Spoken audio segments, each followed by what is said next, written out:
surrender. If the option without fear before our enemies, we have sworn an oath to restore Biafra, or we die in the process. There will be no retreat and no surrender. If the option they give to us is to seek our restoration by violence, every living thing living in the zoo will be destroyed. All the animals will be destroyed. It's a promise and a pledge we are making to them. They must understand that we just don't love our country. We are fanatical about Biafra. We will do everything humanly possible to ensure that Biafra comes. It is either the flag of Biafra is raised up or I am lowered into the grave. One of the two must happen. It is better for this heaven and this earth not to exist than for Biafra not to come to pass. We dedicate it into the hands of Chukwu Abiyama, the creator of the heavens and the earth, because only him decreed that we should exist as a race, and only him has the say to decide and to determine if we are to survive or not. We don't rest our hopes in any man. We don't believe that any country can do anything for us. We are going to reaffirm our faith in the supremacy of the creator of the heavens and the earth, Chukwu Abiyama, upon to whom and in whom every glory and honor belongs to. That's why we worship him and nothing else and no other. We worship the one true living God. That is who we worship. That is why we were created. We are not like any other people. We have been chosen by Chukwu Abiyama to serve him. We have been chosen by the creator of the heavens and the earth that we may serve him. That is why in our names it contains every praise imaginable. Every praise imaginable to the Most High is contained within our names, because we are very special people. We are here to reaffirm and reiterate that. We are here to ensure that this very march towards our freedom cannot be hindered. Any obstacle on our way, real or imagined, man or woman, adult or child, anything it is, once you are an impediment to the restoration of the sovereignty of Biafra, you will be destroyed completely and totally, in every way imaginable. We do not forgive. There is no forgiveness in our dictionary. We are here to ensure that the death of 3.5 million people is not forgotten. It is to them that I owe every ounce of loyalty and obligation. They are not here to offer any advice or to ask us to forgive Gowon. They are not here to ask us to forgive Haruna. They are not here to ask us to forgive the Yoruba people and the Wolowo family. The reason why we exist is to ensure that their memory, that they can never ever be forgotten, that their memory will linger on forever, that as long as man walks this earth, this world will remember the 3.5 million people that they killed, men and women that did nothing, children that were innocent. Their only crime is to be blessed by God. That is the only crime they have committed. As those children were being slaughtered, as they were being stabbed to death by a very wicked and cruel world, spearheaded by Awolowo, everybody looked on and did nothing. Instead of them to help us, they ensured that our absolute blockade from land, air, and sea was absolute, that we may die, that the children of God may die. But lo and behold, Chukwu Abiyama determined that we cannot die, that we cannot perish, because we are his own. Despite all our iniquities, despite all our sins, he made us in his image. He gave us that very edict to worship him, and that is what we do every blessed day on this radio station, without fail and without the fear of any human being, talkless of an animal in the zoo. We are here to worship Chukwu Abiyama.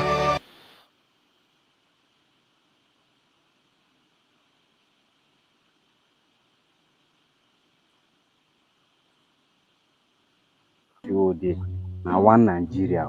Officer, you say one Nigeria. Yes. Who be the president? Yoruba man. Hey! Who be the chief of staff? Now Yoruba man. Who be the custom boss? Yoruba man. God have Who be mercy. the army chief? Yoruba man too. Accountant general. Yoruba man. IG of police. IG of police. Moteku. Na Yoruba man. Nimasa boss. Nimasa na Yoruba man. FIRS boss. Yeah, Yoruba man too. EFCC boss. Yoruba man too now. Wow. Madam, take your paper away, money. Last na Yoruba get this country. Who be the president? Yoruba man.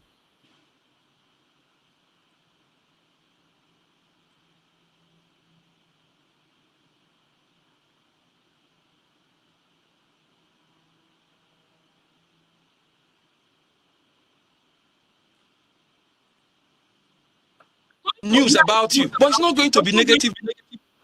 You will fly. When they expect you to cry, you will laugh. You'll be happy. You'll be filled with joy. You will do well. They are going to hear a news about you, but it's not going to be negative news the way they expect. You survived all their gossips. You survived and conquered all their secret plans, secret meetings, everything they did against you. You survived all of it. When they get confused and they don't know how you managed to escape, they are asking questions. They are worried. How did he manage to escape? Of all the things we did, our secret plus, everything we did against this person, he managed to escape. When they can't figure out how you managed to escape, they say you do juju. Only if they know that what we do is bigger than juju. You know, some people will be happy to see you fall. They wake up expecting to hear the story of your downfall. Only if they know that you're not standing by yourself. There is something that is making you stand, and that thing is called grace, and God is behind it. So tell me, who can put you down? Nobody.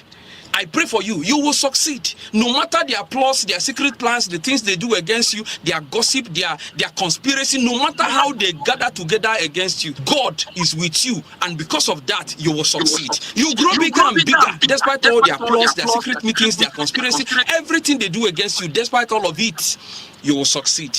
You will move from strength to strength. You will grow bigger. You will fly. You will soar. It's going to be good news upon good news in Jesus' name. Amen.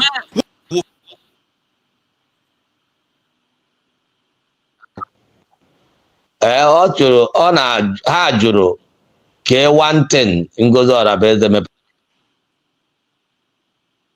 Orabaeze adịghị emeti ya, ọ USB gọọmenti adịghị emeti ya, ya mee nke ya ka anyị fụ.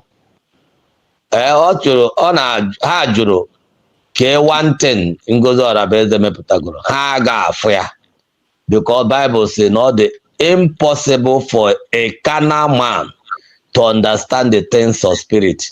Biafra is a spirit. Ọ bụrụ ihe a na-eme gbara ihe a na-eji akpa obi eme ọ ihe eji.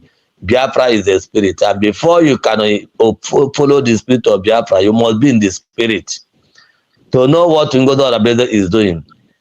Let me tell you, number one, Ngozi Orabaeze declare Biafra on 29th of November. Can you do it? The answer is no. Ngozi Orabaeze is gathering what Ogenkere have destroyed, try to rebuild again. Can you do it? The answer is no. Ngozi Orabaeze is trying again to bring the Biafran that you people have confused with fall back, that the Oranjo destroying. With all your criminal gang destroying with our movement. Ngozi Orabaeze is trying to rebuild it, you know. And let me tell you, Simon said, I is different, Nnamdi Kanu is different. Ojukwu is different, Nnamdi Kanu is different.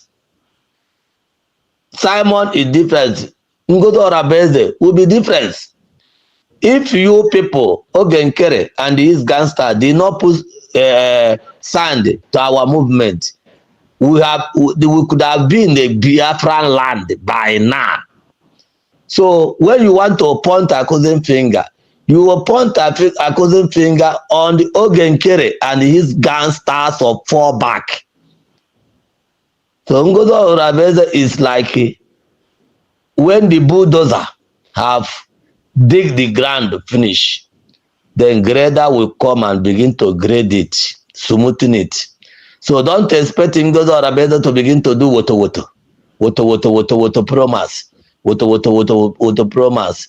Ogeji wayo we grade everything or the pure and good. The international community will recognize our government like the best. Mgbe ọ ga-akụ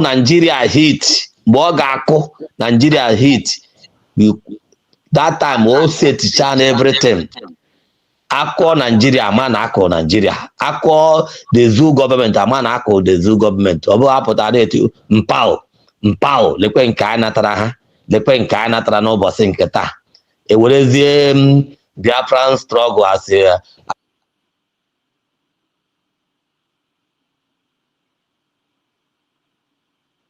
Biafran struggle as ihe eji egwuregwu. Ka ihe men on the ground, ka ihe ha na-eme. Tell me one thing in the criminals on the ground that meguro afọrọ anya. Have they destroyed or bring the barracks? The answer is no. Hey, destroy go 82 division Enugu. The answer is no.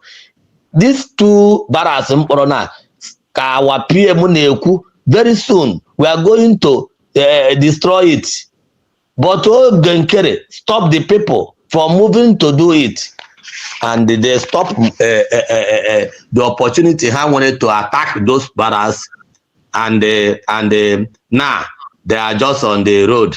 If they see one, we are two policemen there for one checking point, they will go there and that's just at their film. Mpow, lekwen kainatara. Mpow, lekwen kainatara. Kainatara. Mpow, lekwen kainatara. We have gone past those people. We are rebuilding the army that will be under government, that will be disciplined to the government. The government of Biafra, Usbg, have decentralized our security. Each state, go to your state. Yes. If you want to be in the government, go to your state and join the men on the ground in that state and begin to fight there. Not to Okahana Ebuwanketa, triple general without to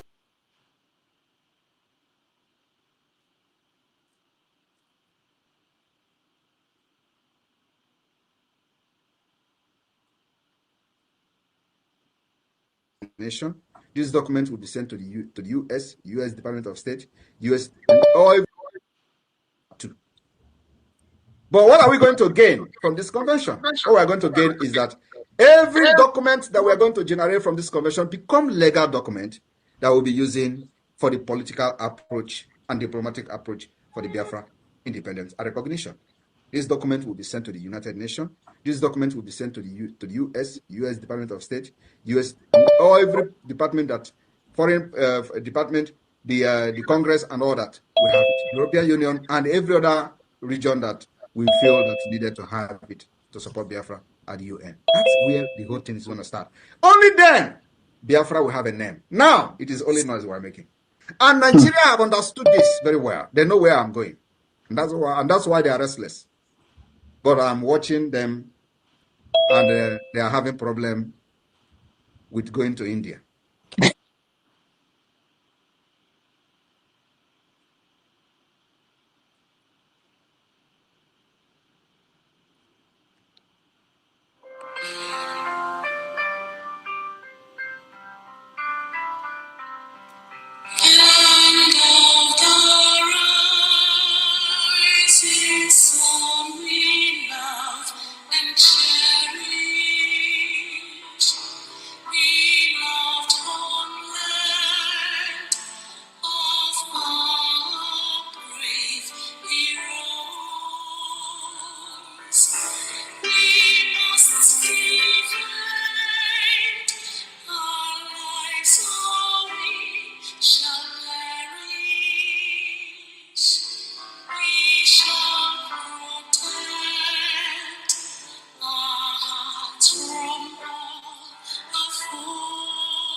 lest we go astray. Give us the strength to reach the humanist goal, to live not, to count the cost each day. Bless those who to set resolute ways, to make this climb our land of righteousness. All hail Biafra.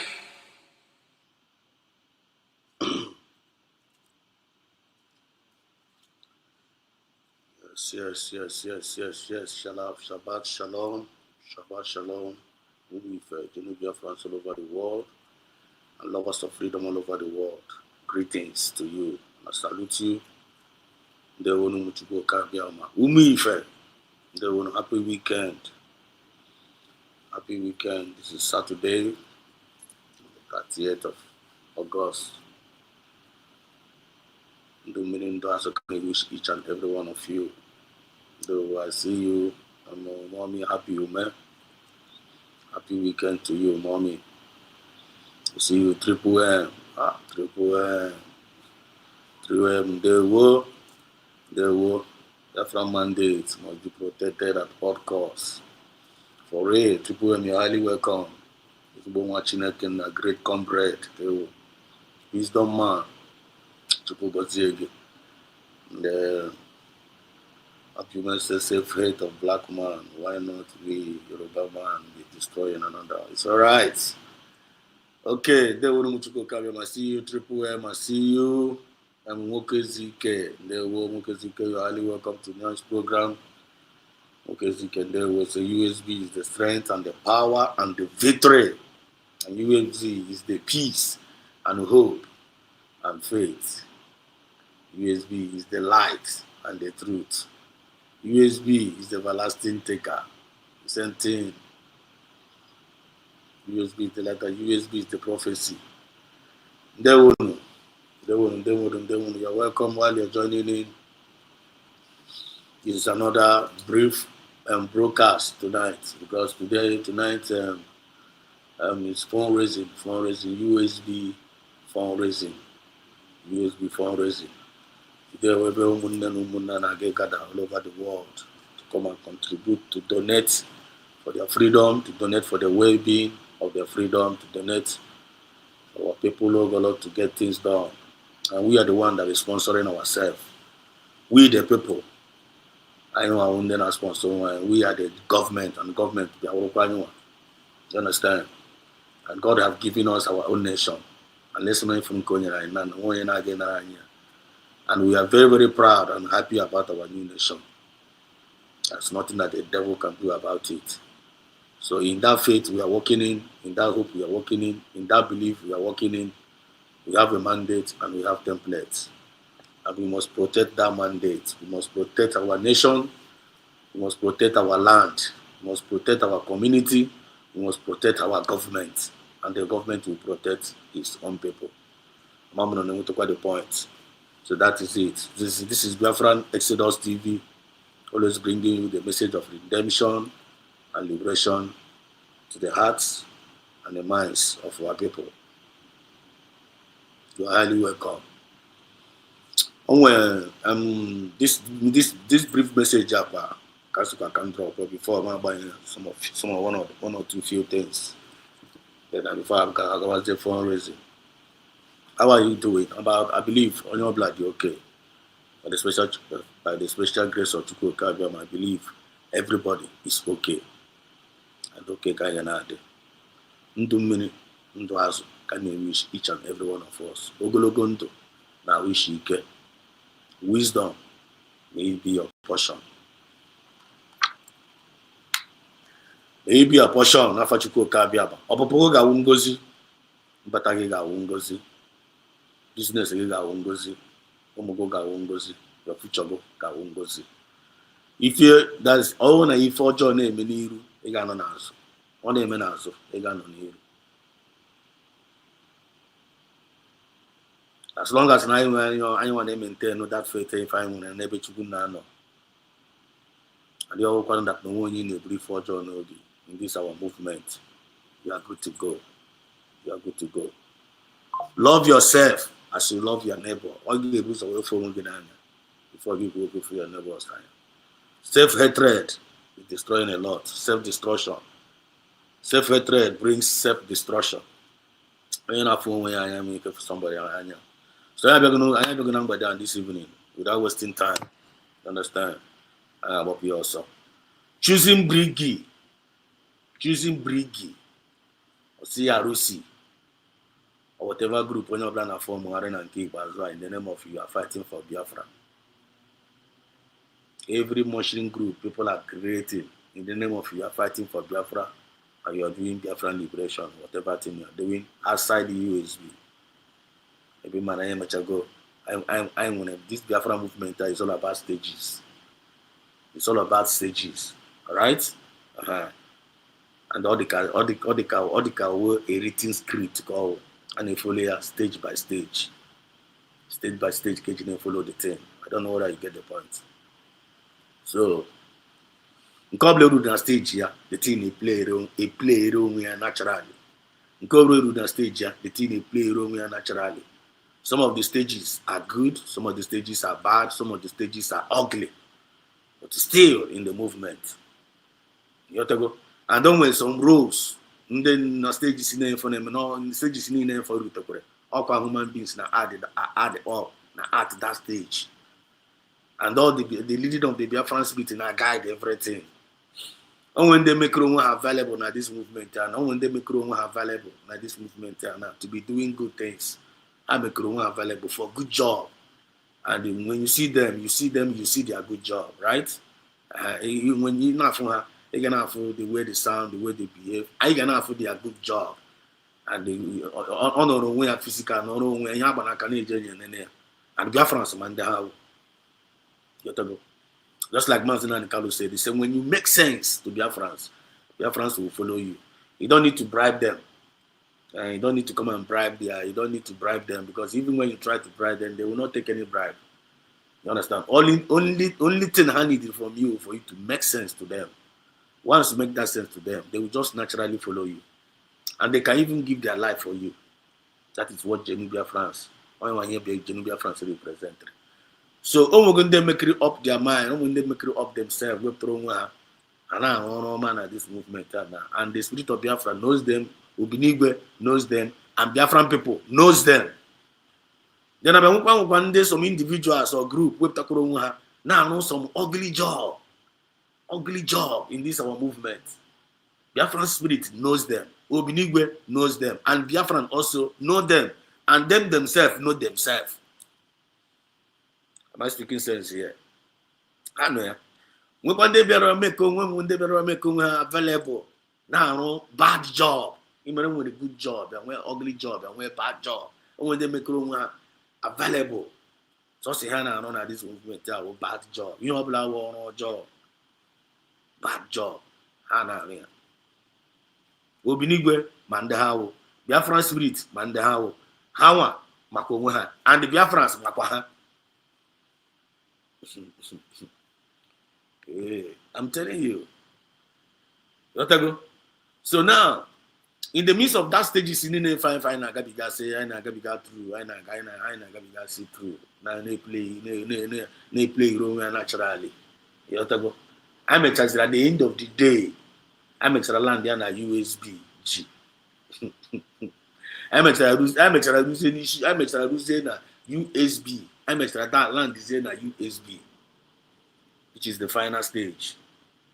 I am our nation. It has been redeclared. And redeclared again. Yeah. It is now ours. This is our own. Then after you have final stage, I make what agree together. We are going at that final stage with that USB. I look at some people. In this we run at that issue. Actually, people follow me up. You know, some people just we run at that issue and that USB. Some people be not just was in how was the Brgie. Or was the USB. Then some of them was in how CROC. Or was the USB. Erugro na stage here. And I like the back. See now how is it Brgie. Some of them say now CROC. You want to go? Our question now to them now, does that make sense to them? Does that make sense to them? Or does that make sense to you? For me, it doesn't make sense to me. If it makes sense to you, let me know in the comment section. You want to go? After you attending to that USB of your dad, see, we're going to go that to your new name, USB government. Just like under Nigerian government, Kenyan government, Ghana government, and then we go USB government. They have to charge USB. Eba na-echi ọzọ. Abụcha ebe a na-echi ọzọ, gị gawa ebe a na-arụ agwụ. Na ọkwezi ebe a na-arụ ọgwụ a na-eme ọnụ. Na-eme ọnụ ebe a na-arụ agwụ ahụ. Na-compare onwe gị from ndị na-echi ọzọ. Does it make sense to you? It doesn't make sense to Biafrans. It doesn't make sense to me. Does it make sense to you? I don't think it makes sense to you. Does it make sense to those people out, those individuals out say, no, we see CRC after I put a USB, ne claim CRC, ne claim Brgie, ne kweba na nyukwa mozo. Does it make sense to them? I want to join a job. For me, for we Biafrans, it doesn't make sense. No be Mumu be that. Na Mumu, confirm Mumu. Some people just know we put on no one, no, not put on internet, no disgrace on one. Now, party on one. Now, party on one. Seriously, there is about me. Eh? There is about me. Now, party on one internet. In the name of they want to make a point. Now, it's all manners of evil name. Now, it's all manners of bad name. Now, it's all manners of ugly name. In the name of you want to make a point. Does it make sense to you? It doesn't make sense to Biafrans. It doesn't make sense to me. That is Mumu. Madi Jackie na akpọ onwe ya Mumu. Then ikpocha onwe gị Mumu. Ndị mara na akpọzi gị Mumu. Iwe a na-ewe gị na akpọ gị Mumu. Mmadụ were aka akpọcha onwe ya Mumu. Mmadụ were aka emechi onwe ya Mumu. Then ndị mmadụ kpọwazie gị Mumu ahụ. Kpọwazie gị Mumu ahụ mere onwe gị. Iwe a na-ewe gị na akpọ gị Mumu. Does it make sense to you? It doesn't make sense to me. Mmadụ gaga were aka akparịcha onwe ya. N'ofu ebe. Ị chọghị n'ofu ebe. Kwanyere onwe gị ugwu. Ị chọghị kwanyere onwe gị ugwu. Ị chọrọ ikwu okwu, make sure you want to think about what you want to say. Think about ihe anyị na-aga ikwu now. Ikwucha ya ka ihe ọ na-aga result. Ọ ga result ndụ, ọ ga result ọnwụ. Ọ ga result mkparị, ọ ga result mmadụ receive aka ntị. Ọ ga result mkewa azụ. They know the reason now. You will just open up your mouth and be saying all manners of things in the name of him or honor. Does that make sense to you? It doesn't make sense to me. It doesn't make sense to me. No be Mumu be that. Now Mumu be that. Now Ife have already decided and have agreed that now they don't want to be part of that Mumu. They don't want to be part of that stupidity. They don't want to be part of that foolishness. Now you black children that only iberibe, where I can get that only iberibe. Don't attach your iberibe to your natural iberibe. Don't attach your iberibe to your natural iberibe. And don't try to force that iberibe out to your natural iberibe. Eban konya na choku. Eban konya na cross the or eban konya na cross red line.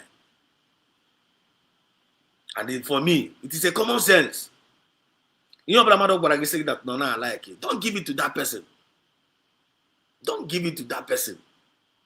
Because when you give that person that thing now, USB are going to that now. They don't like propaganda. They don't like blackmail. They don't like lie. And they don't give lie to you. Why are you giving lie to them? Why are you giving lie to them? Why are you blackmailing them? Why are you doing propaganda? Why are you causing nuisance online in the name of CRC, in the name of Brgie, knowing fully well that I have to go stage here? Why? Does that make sense to you? It doesn't make sense. A lot of things is happening.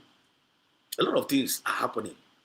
A lot of things are really, really happening. in our midst. And it's only those that have that mental toughness that can skate through. It's only those that have that matured mind can skate through. It's only those that have that spirit of maturity will skate through. And it's only those that are wise are going to skate through. And it's only those that recognize the grace that is being attached to this USB will skate through. But if you don't recognize that grace, you're going to be rubbished. And you're going to be disgraced. And eventually you're going to be destroyed. The motive and the intention of we, the people in this movement, are all for good, for peace, and for us to reach our expected end. That is supposed to be the mindset of every genuine Biafran all over the world. That's supposed to be the mindset of every Biafran, knowing fully well this is where we are coming from. Where we are coming from, we are being rejected. Where we are coming from, we are being chased away. Where we are being coming from, we are being marginalized. Where we are coming from, we are being subjected to slavery. Then why? And you start from knowing fully well Lukweba is where na abia. Knowing fully well Lukweba is where na abia. Gine mu ga allow, gina cheke na to no to be a mediocre. You try to pack onwe go on. E man you na achoro adu na aju onwe ya. E bia ko na abia aju onwe ge. E bia ko na abia akpari onwe ge. ABC a na akpari ge. Instead of going kwari onwe go, give do ko na akpari ko onwe ge. Then where are you going to gain that respect you are looking for? Where are you going to get that honor you are looking for? And where are you going to get that salvation you are looking for when you are not organized? I am going to USB, kind of email. United States of Biafra, USB in the morning, USB in the afternoon, USB in the night. It's supposed to be a medical prescription. On your blood, supposed to confess here. Each other na testimony. We are in testimony. It's supposed to be the order of the day, but that is who we are. And I know 9 months later. And yesterday was the celebration of the 9th month of this new government. What is your input after this creation of this new government? What are you putting inside? Either in words or in kind or in prayer. What are you putting inside as a genuine Biafran, as a concerned citizen? Why are you neglecting that USB? And now you are giving muzzle to the Nigerian government to work against your own nation. Because every content you are bringing out, everything you are bringing out in this internet, in the name of you are doing this Biafra movement, everything you bring out to the public. But what I'm saying now, I am saying it in the public and the whole world is watching. The whole world will watch. Because if you say it, the whole world is not watching, because people from Germany, they are watching. People from America, they are watching the program. People from Africa, they are watching. From all corners of the world, they are watching. Because it is in the public. That is what is called internet. A word in your house, the whole world can see. So everything you are bringing out under the process of this our movement, always content. Once you bring it out in the public, it becomes a content. Okay, content. It is a content. Bam. What am I saying? I am saying something. What am I saying? I have a topic that I'm treating here, and the topic is being stated clear there. Choosing Brgie, CROC over USB. Does that make sense to you? Don't be Mumu be that. Why not content? What content? Because that content have a message. And inside that message, either no one call the ma, or no one call the bad, or no one call the tipe, or no one call the nyendo. That is what it is called content. Now, in the midst of that content, you put outside in the public to the world to listen or to watch. Can you hear your intention of bringing it out? What I come on this pass a sound judgment. All we need to use your common sense. Can you hear your intent? If you will put that content, you will put. Because your content, it's all about your intent. So God, what do you want that content and hero as a freedom fighter or as a motivator, as a list, anything you want in the public? People must react over it. People must react over that content and you want. But as you is now, when you put your when you short a guru content, you Ghana station and I get twisted or toast where they are manobi. You got read message one easily. And in them, the woman is Rosie, not the address, and no going Yotago, they understand her, they know where it's coming from, they know where it's going, and they are pleased and they are happy with her. But somebody else will come still carry that content. Ghana channel, he will not twist it in another way. Or get to narrative. Are you getting the point? And it's all about who is listening to you. It's all about who are you following. So open that content and go on channel twist kwa. Kwande na gekwa ya ntị ebe a. Kwande na buy kwata rubbish for na akọ there. Na-ewekwa no way eziokwu. At the end of the day, if they don't filter well, that information I need receive there. That intent of that heart of one young is going to destroy them, destroy even including the listeners. Because so be Ojo no be name for name. So if Ojo no be, they made the woman affect. Make we affect nda again. You see how it works. But in this government now, before Monobi, before Monobi, technically before Monobi, like their citizen and the people, they are happy about her. And instead of be happy for no Mobi in regards to that their government, and before no inform Mobi in regards to that our government, and government time before Monobi in regards to the citizens, the thing they click here. The thing they click here, enough for signs and wonders. Enough for signs and wonders, and they will unfold. I know that now we are for signs and wonders. We are for signs and wonders. Are we able? Are we even pretend they are? Are we even a form in a world? We are not here. We are not here to come and compete with anybody. We are not competing with anybody. We are here being unique on our own side. We are not deposit here genuinely, specifically, and more uniquely to the masses and to the people. We are not fair. So USB is not coming on board to come and compete with any nation, but they are coming to come and create a light to the nations. That is the intent of the manifestation of the USB, if you don't know. They're going out with the citizen of that USB, or the intent of going to support to that government, because each of all them each of all them each of all gaga. You are it ginger, it very, very optimistic at things in a gaga. I want on a USB. I don't know the name of the mindset of giving a gaga, but on a USB. One day, due to the fact that now that intent again, human obi. One day, only got the escalated out of the race. Because only recognized the grace. I get to the point now. So, choosing Brgie, I not doing the Brgie now. I not doing the Brgie now. The Brgie. Now, it's not name Brgie. If you man, I got for that stage, and you are still using that name Brgie after declaration, and you are claiming CROC. Upon then a big bed, then a big madam, Madiana one day a big bed, but 1 year and 1 year a big bed, ne soku. But some can create a group, see and one the group where. So soon gonna know we now. On where oh no, to matters will come madam. Just go and call them, make sure you make peace for them. On that now, the same people are now they claim within the housing government.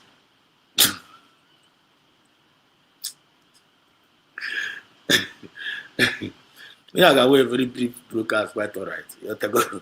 Okay, just kind of keep over in touch, kind of keep over informed. You know, in the knowing so of what is happening.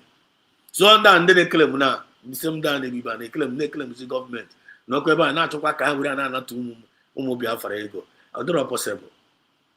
And due to the fact that Biafra that and of course there's confusion. Some of them look at the hand just to create no one kind of nonsense to put online.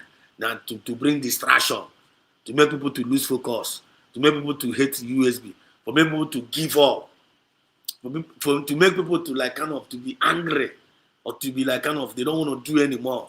Or drama. When you learn about that thing now, Gaga Mero will get better. Gaga Mero will go better. Whether you are an individual, whether my way group, Gaga Mero will get better. You're not gonna end up well. Ubi your jogger, and they try to give this one side. Ubi your jogger, and they try to put away this one. Ubi your jang, okay, Bugu pay. Okay, Bugu pay. The way pray for God's mercy, Kachine can make operate, He will put that bitterness in you. If you are in this movement, remove away that bitterness and we play a weapon. We play a weapon share you can because the thing is destroying a lot. It's eating a lot, it's destroying a lot. Destroying a lot. And I want them that no one they don't want to listen. They don't want to listen.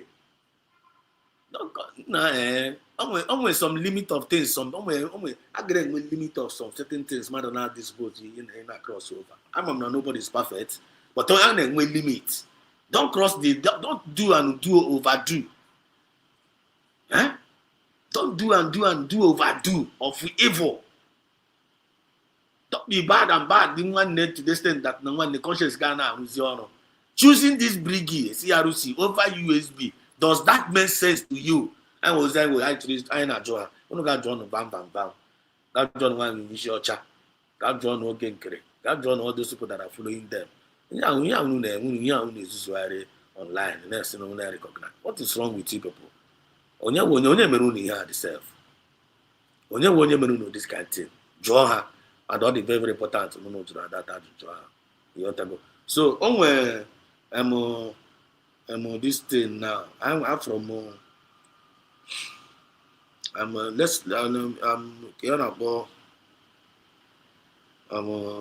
our former leader. I see you, Austin Amechi, John Wood. Okay, John Wood, black man, especially those are envious and foolish. That is it. That's it. Chineke na mere ebere. A ga na-ekwukwa mgbe anyị chọrọ ikwu. But Chineke na-asa emechikwa ọnụ, anyị emechikwa ọnụ. Anyị na-walk by instinct and according to the leadings of the spirit of Biafran spirit. You say, Austin Amechi, say good evening. Yeah, we are welcome, Austin Amechi. Then, Onye Nusi, Chineke, say good evening from your mouth. They said, Austin, they were watching. There we are welcome. China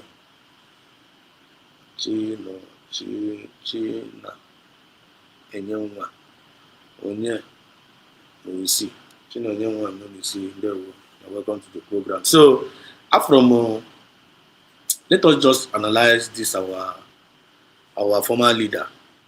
This the leader of Massaw. The leader of Massaw. You know, at least after Ojukwu mechara ihe o mere, after a lụchara war, Ojukwu chisa boot. I got converted Ojukwu to a politician. They converted Ojukwu to a politician. You know, after converting Ojukwu to a politician or government politics, at least Biafra, let him become the president. He can be a president of Nigeria. Then he will not take care of Igbo people. After Ojukwu entered politics. At the end of the day, they rubbished Ojukwu. Rubbish Ojukwu life and direct in that Nigeria. Ojukwu was not able to win anything, but he managed to open Abga. Abga na the pana rubbish. Abga na ndị Fulani Ekorokwana that party Goroya doesn't make sense anymore. Then here comes Wazirike. Wazirike came on board.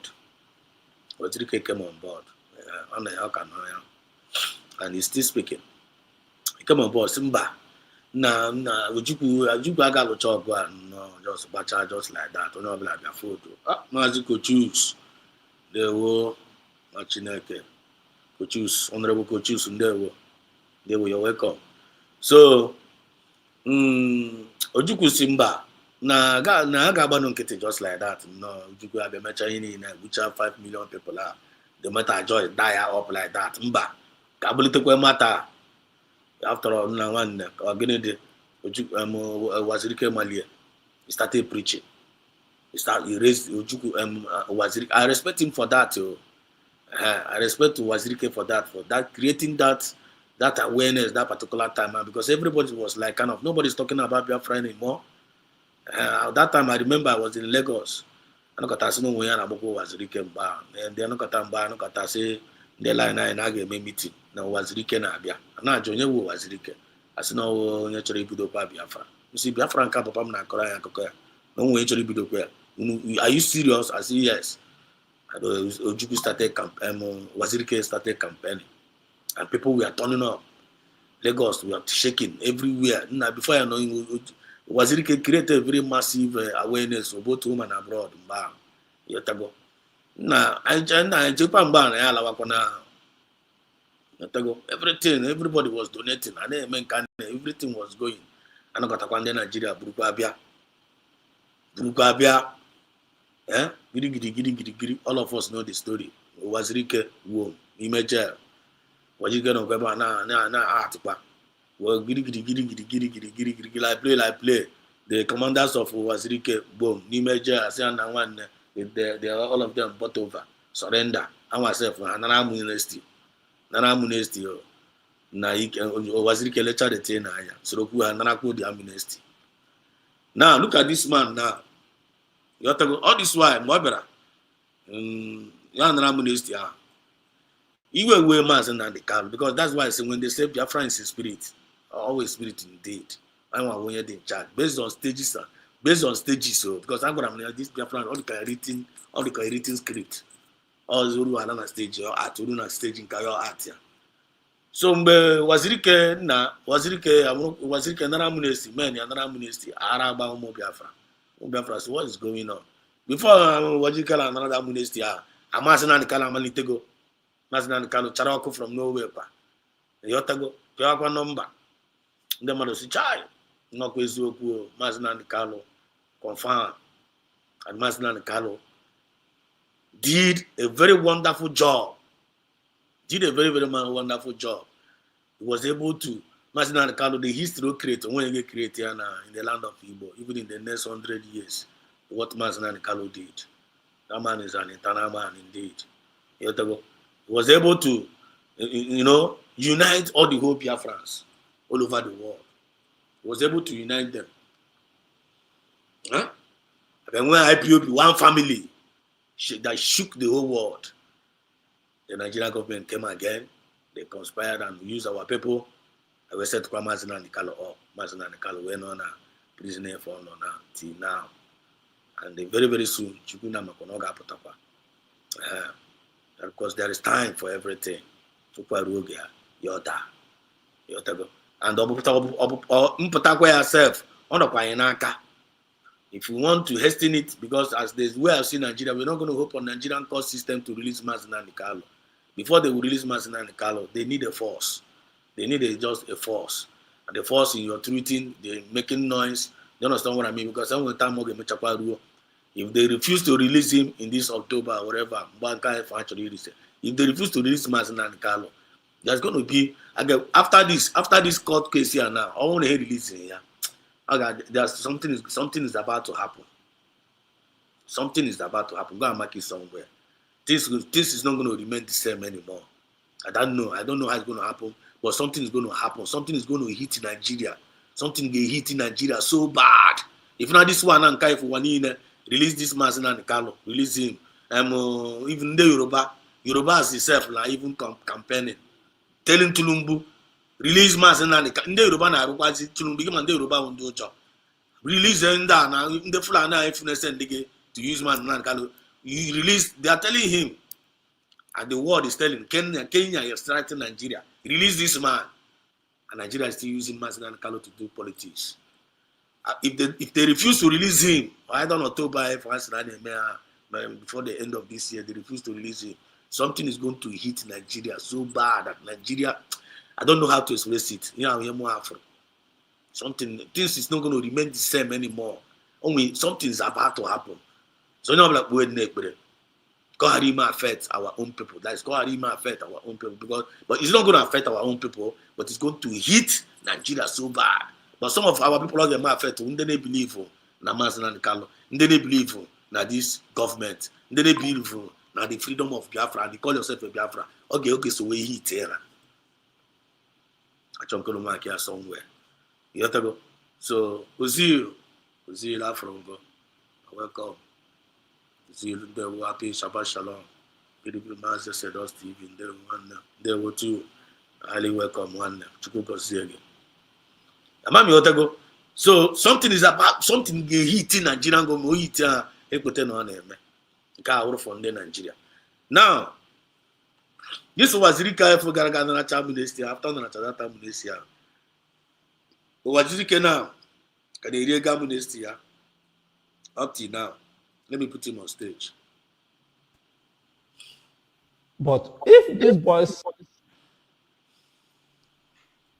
So Wazirika Elelaya now, this is our former leader. We respect him so much that what he did that particular time. We respect him. At least Chuguna used the air without the awareness and all kind of quando. And he's still speaking. So Wazirika now can really go amnesty. Ọnọkwa ya bịakwa pichirakwa ya otikwa Biafra n'ihe ọ na-ekwu ọ dịkwa kasị bikosokwa n'ihe a na-eme but ọ nara go ego amnesty just like some of these people no gara aga nara achọkwa ego amnesty na Olu steeti na Ọkigwe but they are still using the name of Biafra anwa ife a na-ekwu and ebe aka the complications wee na-apụta but the reason why our people are this zero confused kita na our people have known the truth once the spirit of Biafra leave you, you get n'elu. You can't rhyme anymore. You can't rhyme. You can't rhyme anymore. So Wazirike now can read go amnesty ya. Ono kwa na hotel ya, ono kwa na ụlọ ya, ọba kwa camera, ọba zichara ozi. You go hotel. I don't want the money. With the blood money and with the sabotage because we wanted the money. Now look at now. Wazirike now is speaking. I thought I get a little bit. Some of us might have analyzed and seen this video that might have analyzed it in their own way. And things. So sometimes I look beyond what I watch. I look beyond what I hear.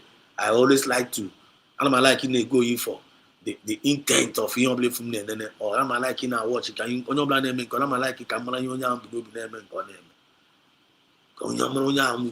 intention of that person now. So this our former leader now. Content. This is content now on social media and honor in the open. So let us go there. Camera Ozion for home of Biafra. Camera message or pass. Cameraman with something like a man start from our former leader. Good evening, everyone. I want to talk about the horror going on in Okigwe now. And the horror going on in the entire Igbo land. People are being killed every day in Igbo land, moreover in Okigwe now.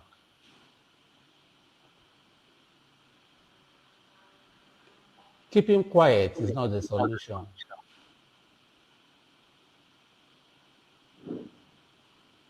I remember the struggle for Biafra was started in Lagos in 1999.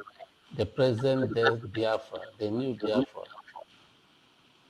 The new Biafra I started was in 1999, September 13th. Oh, history now. How about go history now? So you watch now. Wazirike just actually can't pay any attention out of every word. I can read something you get away. Wazirike chore kora akọ supposed to be the Biafra. Just can't get the anti. Una ona akọ the akọ. Ne ya n'obi. Umbara ya obi n'obi na akọ na akọ. That is really matters. Our people have been deceived a lot. Our people have been deceived a lot, like kind of. Some of them happen to people like this. Man can happen n'obi. Now you have to mana ni who compete na azo. Mana ni who compete na azo. Chai. Oh, chai. Mana ni who compete na azo. So chine. Biafra spirit is very cool. I'm telling you. In a this was Rikanya now, and I sound only a cool. This man now, he will talk nice. He will keep photos well, knowing ka that is okay, like in a kind of visible matter. Knowing visible matter, nepu, opi are just sweet. But this man will sell out. Confirm sell out.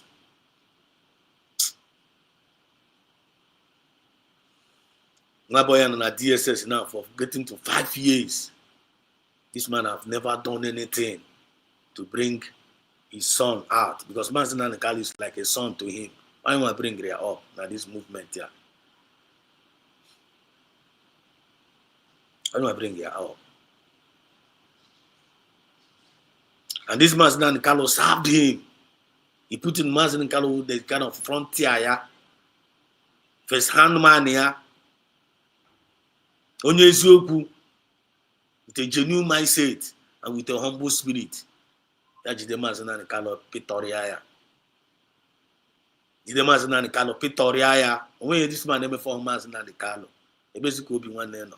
Ya jide obi Mazen Nanekalo. Pretoria ya. Ọpụta n'ihu ya ọchị sara Mazen Nanekalo ọchị. Ọ ga na-azụ. Ọ ga-were ma mmiri na-egbu Mazen Nanekalo. Even while Mazen Nanekalo still in DSS custody, a na-egbu Mazen Nanekalo ma mmiri na-azụ. Imagine Mazen Nanekalo na-agabiga through na DSS. Onwe me Mazen Nanekalo na-agabiga through na DSS. Mazen Nanekalo na-agabiga through a lot. Chineke na-emepe ga anya ị ga na-azụ ha manage this man ka ji wee nọ ndụ. Say how manage this man ka ji wee nọ ndụ till now. Mazen Nanekalo ga-amazi Nanekalo ndị DS ga na-agbacha ya na-asị ya na nwanne m, what kind of man are you? What kind of man are you? This suffering you are suffering here.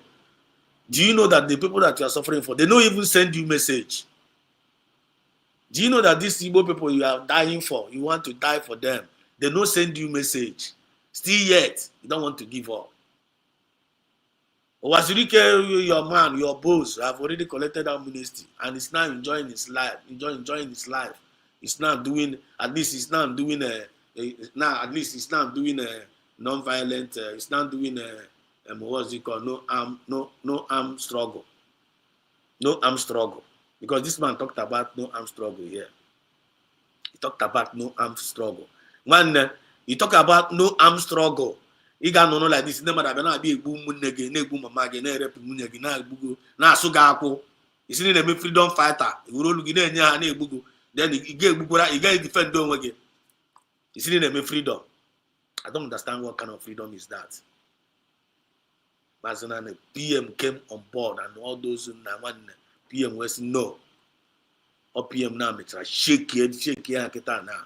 Before Yamagazawazi, KSA for Finland. And don't maybe go to Finland, maybe in Nigeria. Because also I'm going there. Yeah, na choye no naga be. Actually, ko no bla tinyo no. Ko emecha go tinyo no. Etie go no. Now this 1st of this September now, they are going to pass their judgment, and we are watching. All eyes on Finland, all eyes on Nigerian government, and the position anyone we defend on there now, USB on there now, 50 win-win. I know a win-win situation. Win-win. If you release Mazen Nanekalo, we are winning. You know, release Amo, we are still winning. You release PM in Finland, winning. If you are not release Amo, we are still winning. There is nothing like discouragement. There is nothing like going back. There is nothing like giving up. Now this movement here, continue to remain in slavery. It doesn't make sense. So choosing myself, because or is representing myself. How can I represent myself up till now? How can I represent myself up till now? But are they moving forward? They are not moving forward. I'm not stagnant. I'm not stagnant. Are they moving forward? They are not moving forward. They are stagnant. Pillar of salt. They are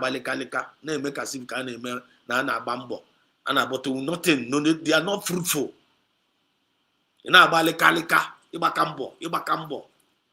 You know it all. But when you look at them, they are not fruitful. I just know fame now about kiri. I know I need pretend they are. That is what is happening to their side. But come to this USB kita now. Are they moving forward? The answer is yes. They are moving forward. They are far more better than this Wazirike. USB government. They are far more better than Masop. They are far more better than IPOB Nigeria. They are far more better than CRC. They are far more better than that Brgie. They are far more better than all this mushroom group. Or let them back first. Or USB. Then who know how to say USB? You know, Naga Wakanike, Nation Imi. with na Brgie na-arụ aka n'ike na-eshi n'imi na CRC na-arụ aka n'ike na-eshi n'imi na Masọ. Wetin you get? Does that make sense to you? It doesn't make sense to we Genobia France. So you continue to mess yourself up until Rome by these two great leaders in Ageputa. Whereas on the front line, na the battle, both spiritually and physically, without giving up. Without my master on around, without my master hand on around, they are doing that job they are being sent to do. I want to wait Genobia France now. Oh, I can't condemn when Mass Nani cannot come out, we will continue. And when PM come out, we will continue. You are a coward and you are useless. And you're going to end up in a trash.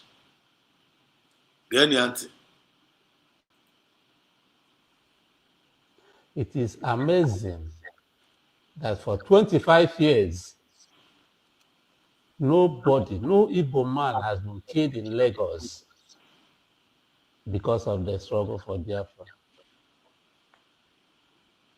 Not a single of my supporters or followers has been injured in Lagos for the past 25 years.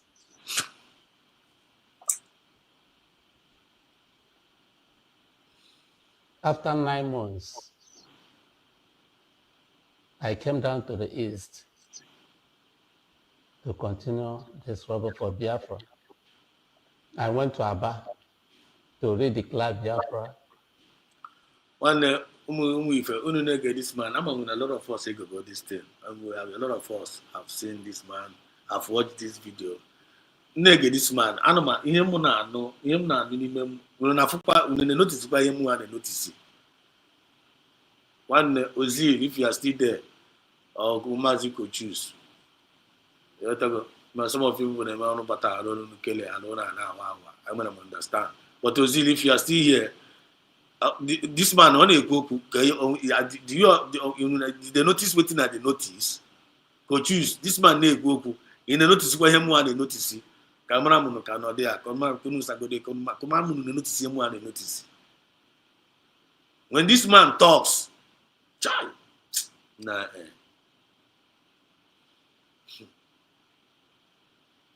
That's him one for spirit of okay. Spirit of okay. Or a spirit of a vitali. Man, I find out about a vitali. I want to come now. Because a vitali the innocent too, but all the dangerous. Okay, the innocent too, but all the dangerous.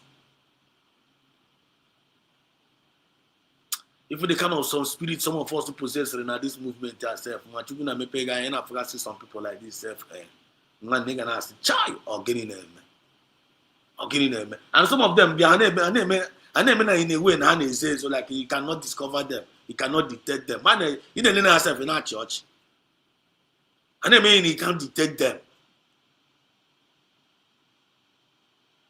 Make we go. They listen. On 22nd May 2000, at Ariaria. On that particular day, 2 of my members were killed, were shot dead. Gabriel Ogu and Joseph Okereke were killed. What did they do? We are there armed, and wherever we have, they were carrying only flag, Japan flag, but they were shot dead. Were they terrorists? They were ordinary citizens clamoring for Biafra, their fundamental rights, but they were killed. In 2003, Okay, no. I'm going to follow you up. Since you have been the this Biafra movement, none of his followers killed in Lagos. None of them was killed because Yawa way peaceful freedom fighter, and because of us, Yawa way freedom fighter. None of his members, none of our followers were killed. Coin Wakon go be the Kuwe. Now, Kita now. Abiyachi Dizemacha Bataziebe, Emechazibu, followers, Yana Bogasari Alpha, Ndebu.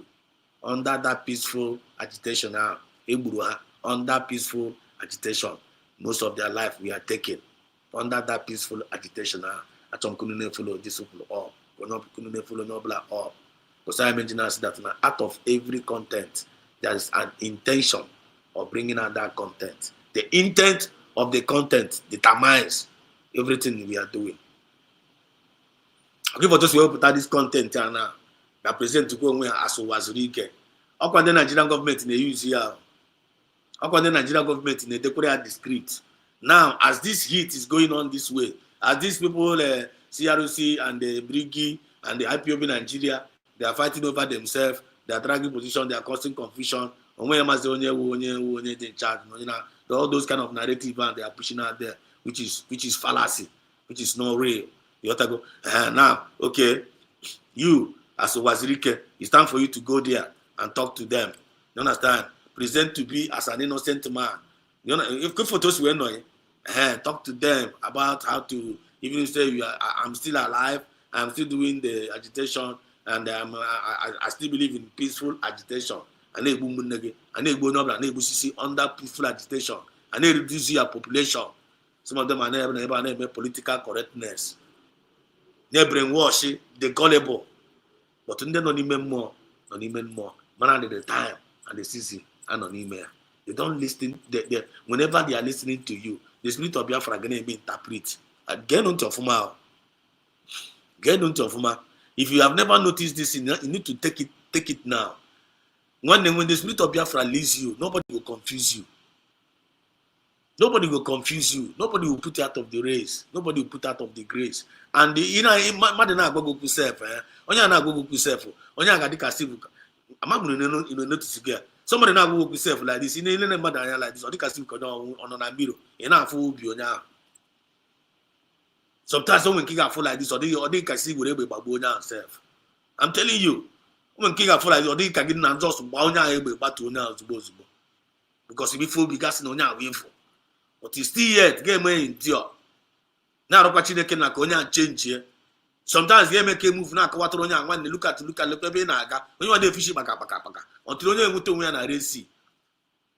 Does that make sense to that person? The answer is no. But why? No be Mumu with that. It is Mumu. But when you are going to kill him, not the wise.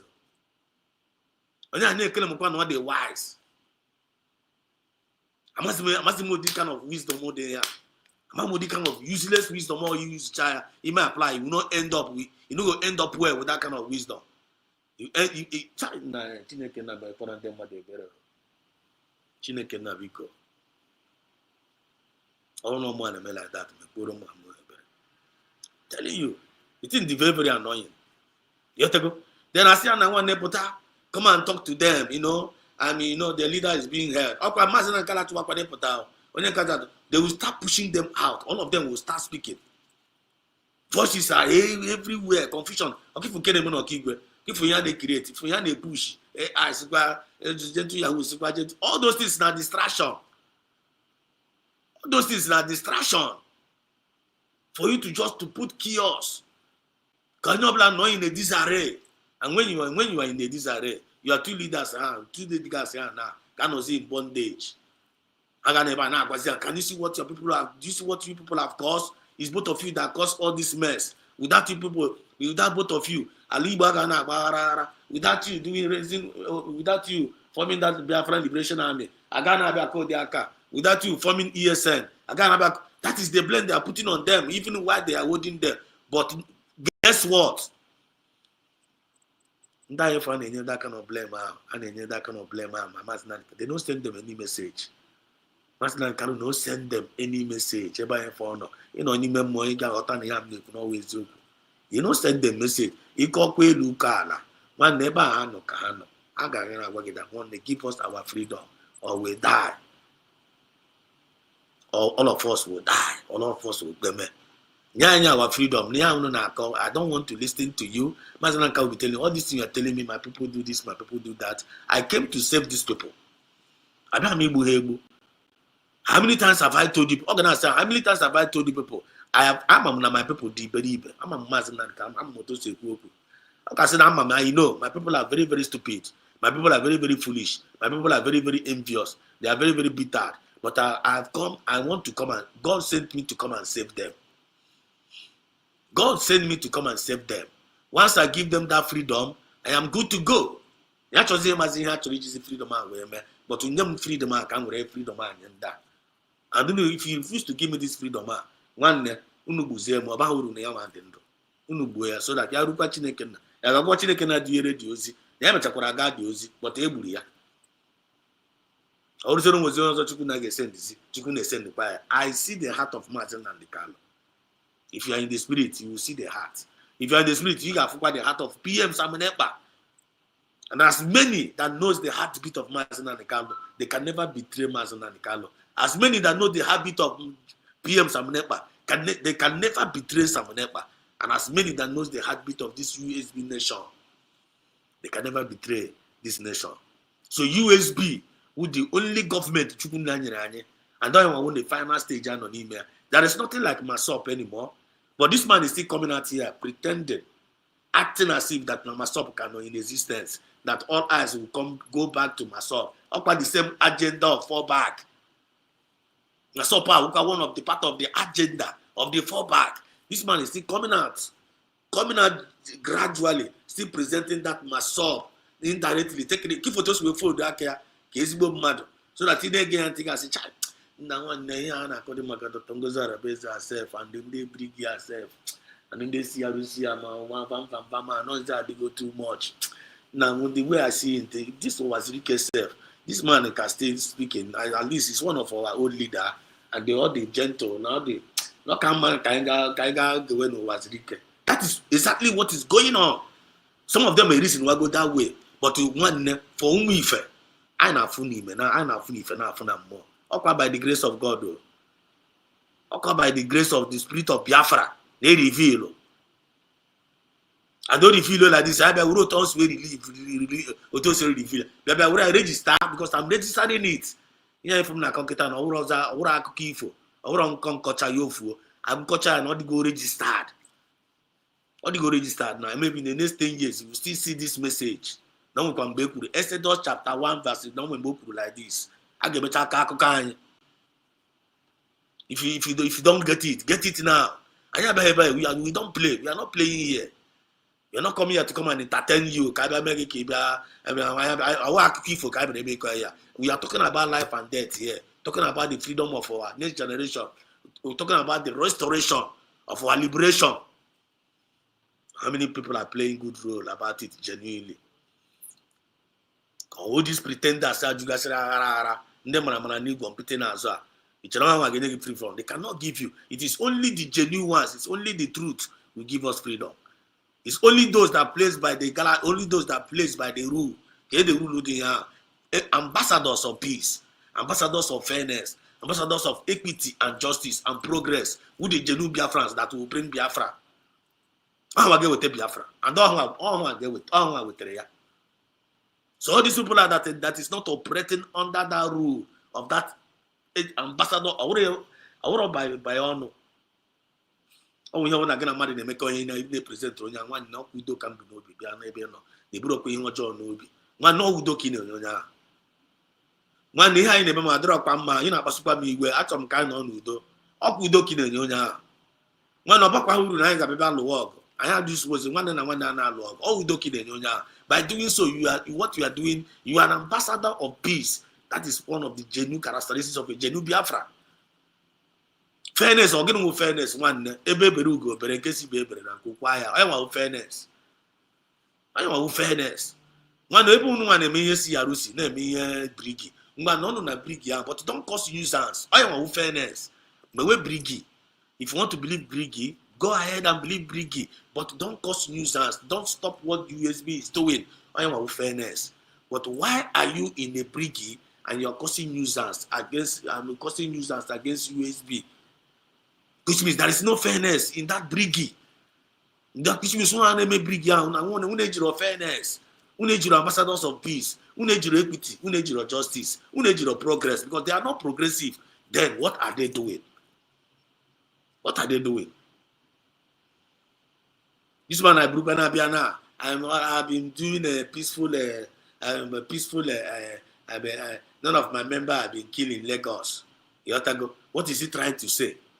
Get the picture on the I see the way I'm reasoning this thing now. I don't know why people are reasoning the way I'm reasoning it. What is he trying to say? Get the picture on the painting now. Look at the picture. Look at the picture on the painting now. Indirectly, the formation of Masina Nikano of the ESN. I want you people to get this I wonder. I will need destroy a lot of people. I'll give you a corner. Now, when I've been doing this thing, there's nothing like arm struggle. And none of my people, when they are peaceful, they never kill any of my followers. And now, look at what is happening in Okigbe. What is he trying to say? He's just trying to let you people know that now the formation of Masina Nikalo with the ESN brought evil in our land. The formation of Biafra Liberation Army but evil in our land. That is the picture he's trying to present here. What is he trying to say? Indirectly, he's condemning Masina Nikalo and condemning PM Samunepa and justifying himself. Then go pay the same Masina Nikalo and PM Samunepa, Mehandojo, and the international community, and into the eyes of Nigerian government. Do you see the three Christians? They are and thereby, and some of them were evil. Some of them were okay, and I target, and I fugu breeze. Some of them woman, I knew who.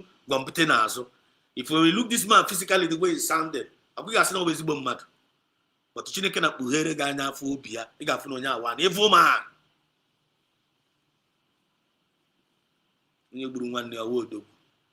This man's when a woman's in Nandi Carlo. This man's when a PM Samnepa. This man's when a our freedom because here and here what to do. Amnesty, what is amnesty? Can you have amnesty? Amnesty will take this money and forget about your freedom. I want amnesty. Take this money and forget about your freedom. Once said that if you are going to covenant with them, you can never talk about your freedom anymore. Whenever you want to revisit your freedom, I will go. So he can able to make sure that now you deliver, to make sure that you that freedom because you're not going to go. Am I communicating?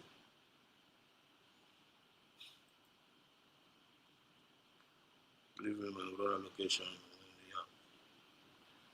Telling you, there. Telling you, he's just trying to. It actually be portrayed Masina Nikalo as a bad image on a paint, bad image in everyone, bad image in every piece of by them introducing armed struggle. We see armed struggle, but this man never asking them babuo men yana ba. Peaceful. Up to today, that life is lost and gone. But peaceful. Dream peaceful but during the armed struggle, but at least we are defending our people. Igbo, hey Bugura. And I talk on food aka. Otos we food aka kita na. Okay, for otos we food aka. Here food aka na. Ukunoma the technical meaning of it. Here surrendering mood. Here surrendering. If otos we no. Here surrender. Here to ndeji eji se ano. These people, if you analyze them, always go issue because these people are evil. After act like this, they will be thinking that you don't know what they are acting. This man, now look at the picture on a picture. Look at the kind of picture on a picture. This movement and our leaders. It's not Gadriamba. While heading to Mwahia with my members for a rally at Omula Lokigwe, hundreds of my members were massacred at Omula Lokigwe by Achudemwa government. Hundreds of them was massacred. They were do what? Massacred. Let them massacre. Followers here. They believe free, not Biafra. And under peaceful agitation, They were massacred. I'll give those in upon that peaceful agitation. Were they carrying arms? My commander was killed in my presence.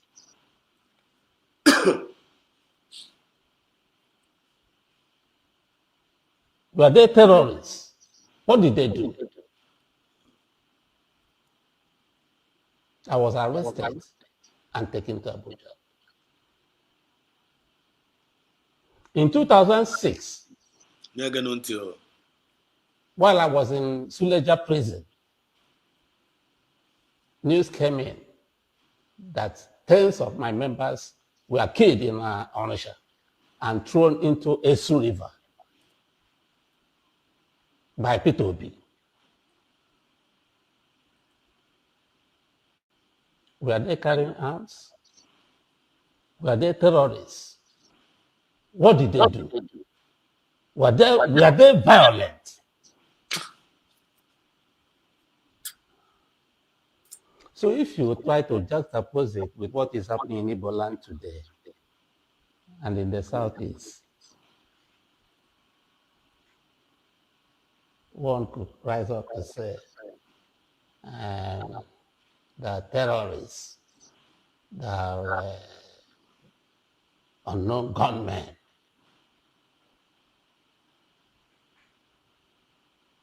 all these people who were killed all these days, what did they do?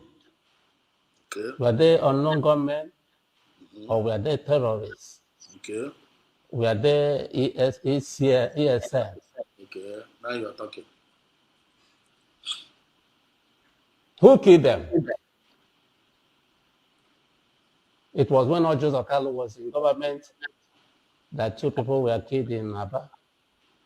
It was when Achku Doma was the governor of Imo State that hundreds of my members were killed at Omololo Kigwe. It was when P2B was the governor that tens of my members were killed and thrown into a Esu River. But in Lagos, where I started the struggle, not a single person had been killed up to date.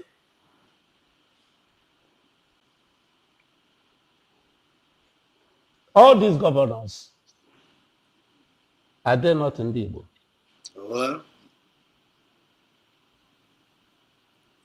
Were they the Yorubas or the outside that killed them? Igbo governor. I'm telling you. Charlie.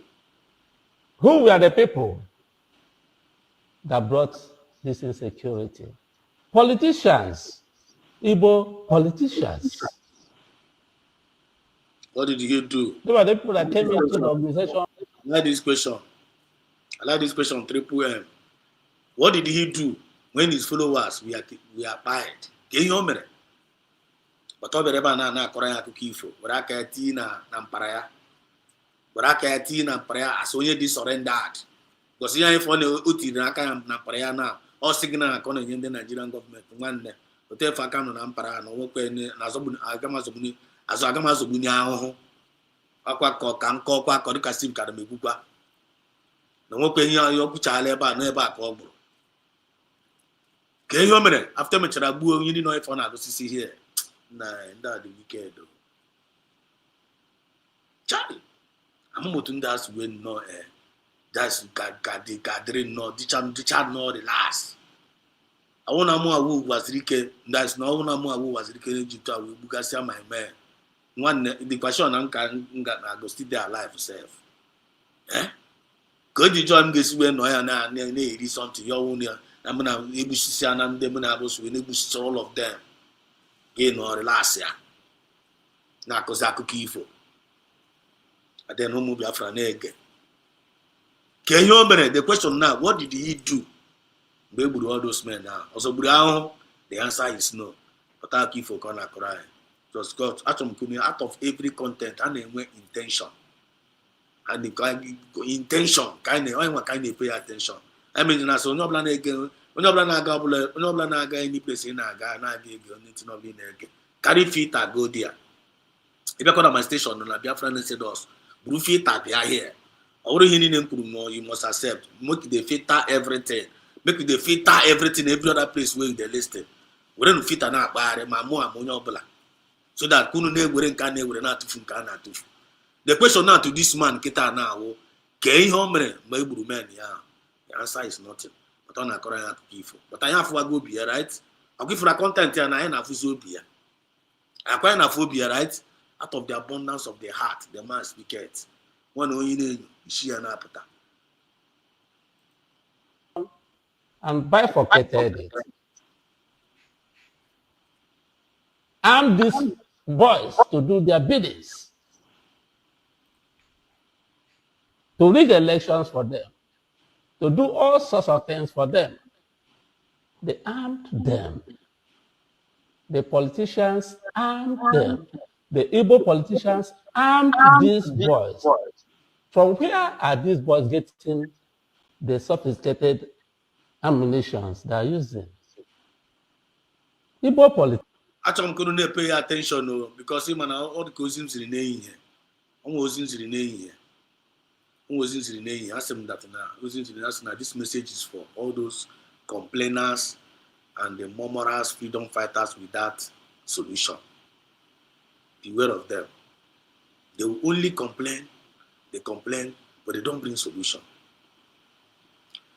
Just never follow this man. Ka anyị mara mgbe ọ ga-eji wee kwu lekwe na ihe a ga-eme ka anyị akwụsị n'ala Igbo o lekwe na ihe a ga-eme ka akpọpụta Maazị Nnamdi Kanu o lekwe na ihe a ga-eme ka USB lay ya our hand and our resources ka anyị nweta onwe anyị make una know whether no ọkọcha mecha this lamentation now complain cha ihe niile now mecha this murmuring now because here for them complain na murmuring ka mara mo solution ọ ga-wetara ụmụ Biafra ebe a ka m chọrọ ka anyị mee extract just make we just the listen I know a solution.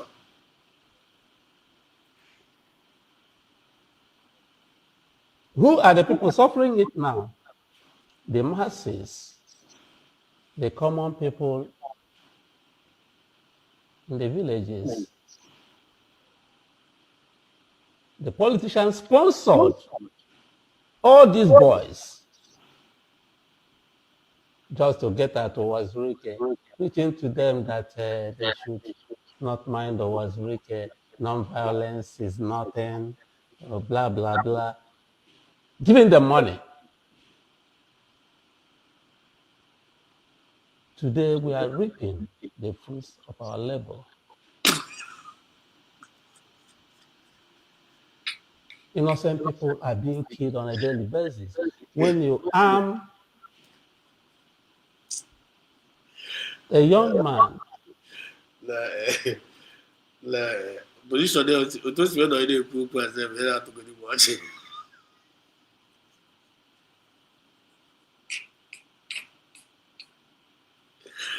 Triple M, before ya. Also, only his city position will tell you that he's under bondage.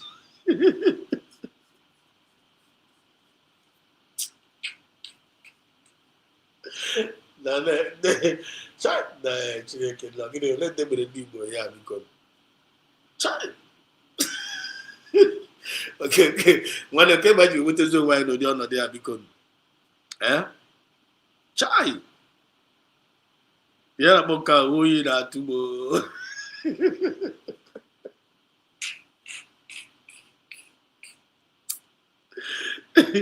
And they tell you that he's under bondage. He sent a clear message to the zoo that he's not in support of the Biafra anymore. That is it. I don't know what to Munesi, Naracheka Munesi, Gaburesa Katije Nampara. And I just Kabe would say make an Abaja Hanon. Remake another Abaja Hanon. And I consider Akoko. I told you for now, for the kind of image on the release. On the release, one kind lazy energy to the life of our people. It get you to snake Bukita, Ikuwa. That is Ikuwa Kuroto Gogo.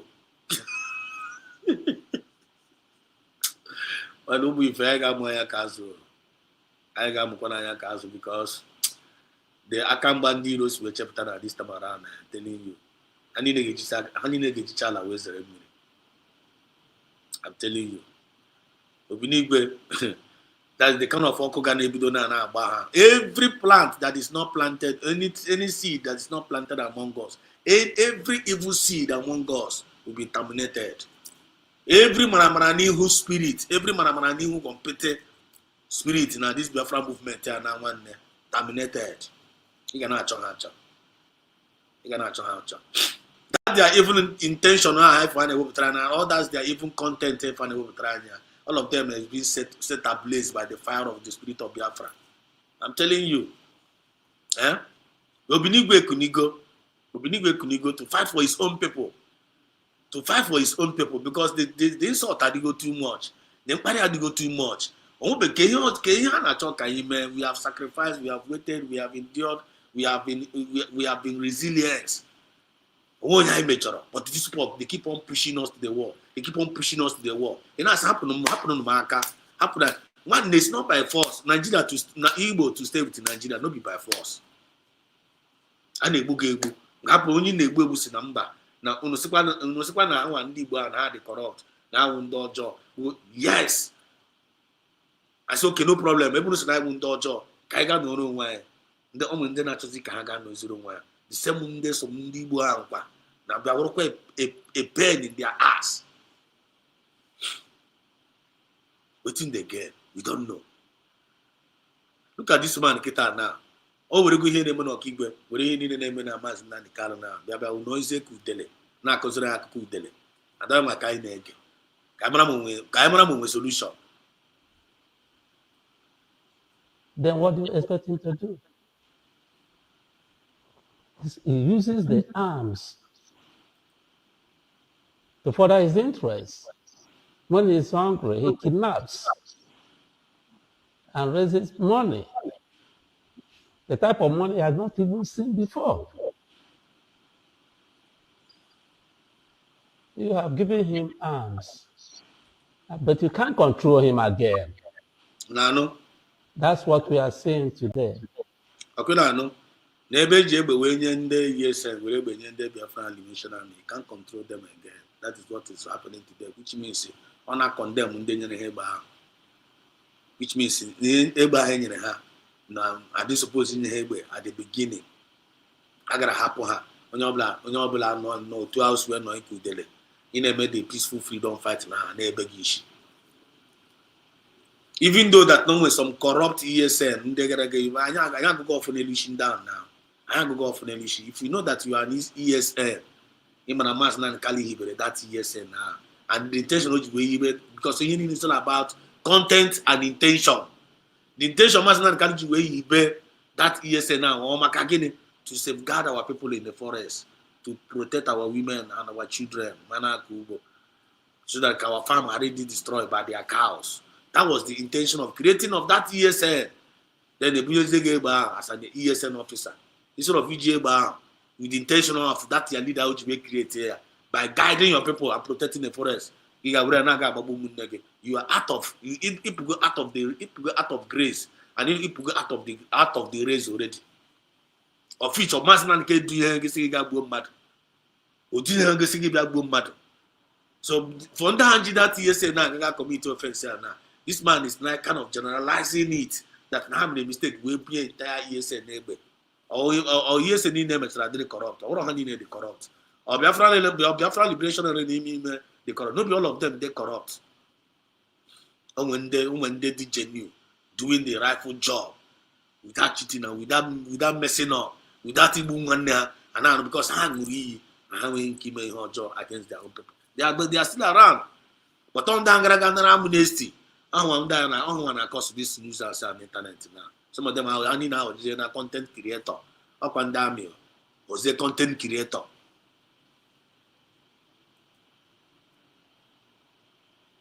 Wazirike has been envious of Mazen and Nikalo, and since in inception, today he has lost his value in Biafran land. That is it.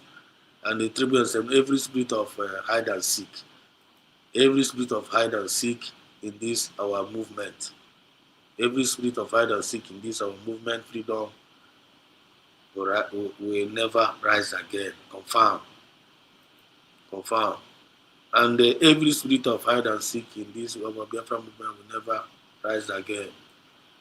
I don't know. HK, you're welcome to the program. He said, I don't know how some of the so-called Biafrans behave. Look at what this man is spilling out of his mouth, and he call himself freedom fighter. I'm not go. Just put an again. Our intention here, Obia kind of line. What do you if I not oh, you no be na if I na call my camera call room. Obi no bia. But you for ya, give to snake bia. Obi no bia na camera call water room. Obi be damage control. Obi be preach to mo Biafrans. Kana condemning na ndị na-egbu egbe. No ihe ọjọọ ka ha mere igbu egbe, which means that no na-enye go ahead order. Ka ndị a na-egbu anyị ka ha continue kwe na-egbu anyị based on na some of ndị ebe anyị egbu oge egbe. But ka maka ndị a na-egbu egbe na-abịa agbagbu anyị, o nwere ike sị ha kwụsị ịbịa na-abịa egbu anyị. But ọ sịsị na nwa na n'ọzi ndị Igbo na-egbuzi onwe anyị, which is always eziokwu. And all these politicians and sponsors, which is always eziokwu. But after that, ka onye nwa waziri ike, what is he doing? What is he doing? But ọ ka na-akpagharịkwa onwe ya na-achụ ya. But ọ ka na-ekwu okwu Biafra. Look at onye na-ekwu okwu Biafra nọ na Biafra land. Nobody's chasing after him. If you go near now, but I'll be quite nah, look, just the listing. Then these boys are saying they are fighting for Nnamdi Kanu's release. Who should fought them?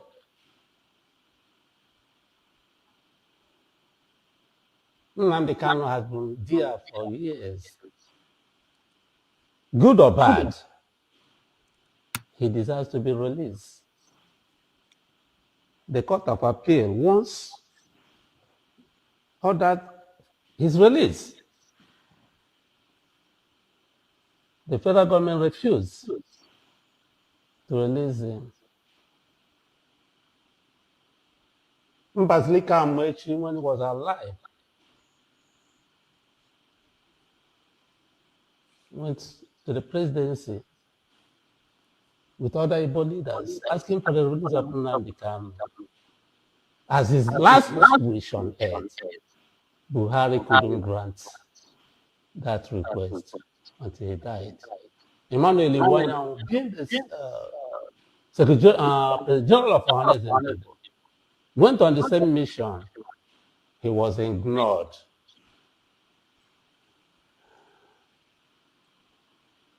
But Boko Haram people have been released on a regular basis in their thousands, in their hundreds, and reintegrated into the army, police, etc.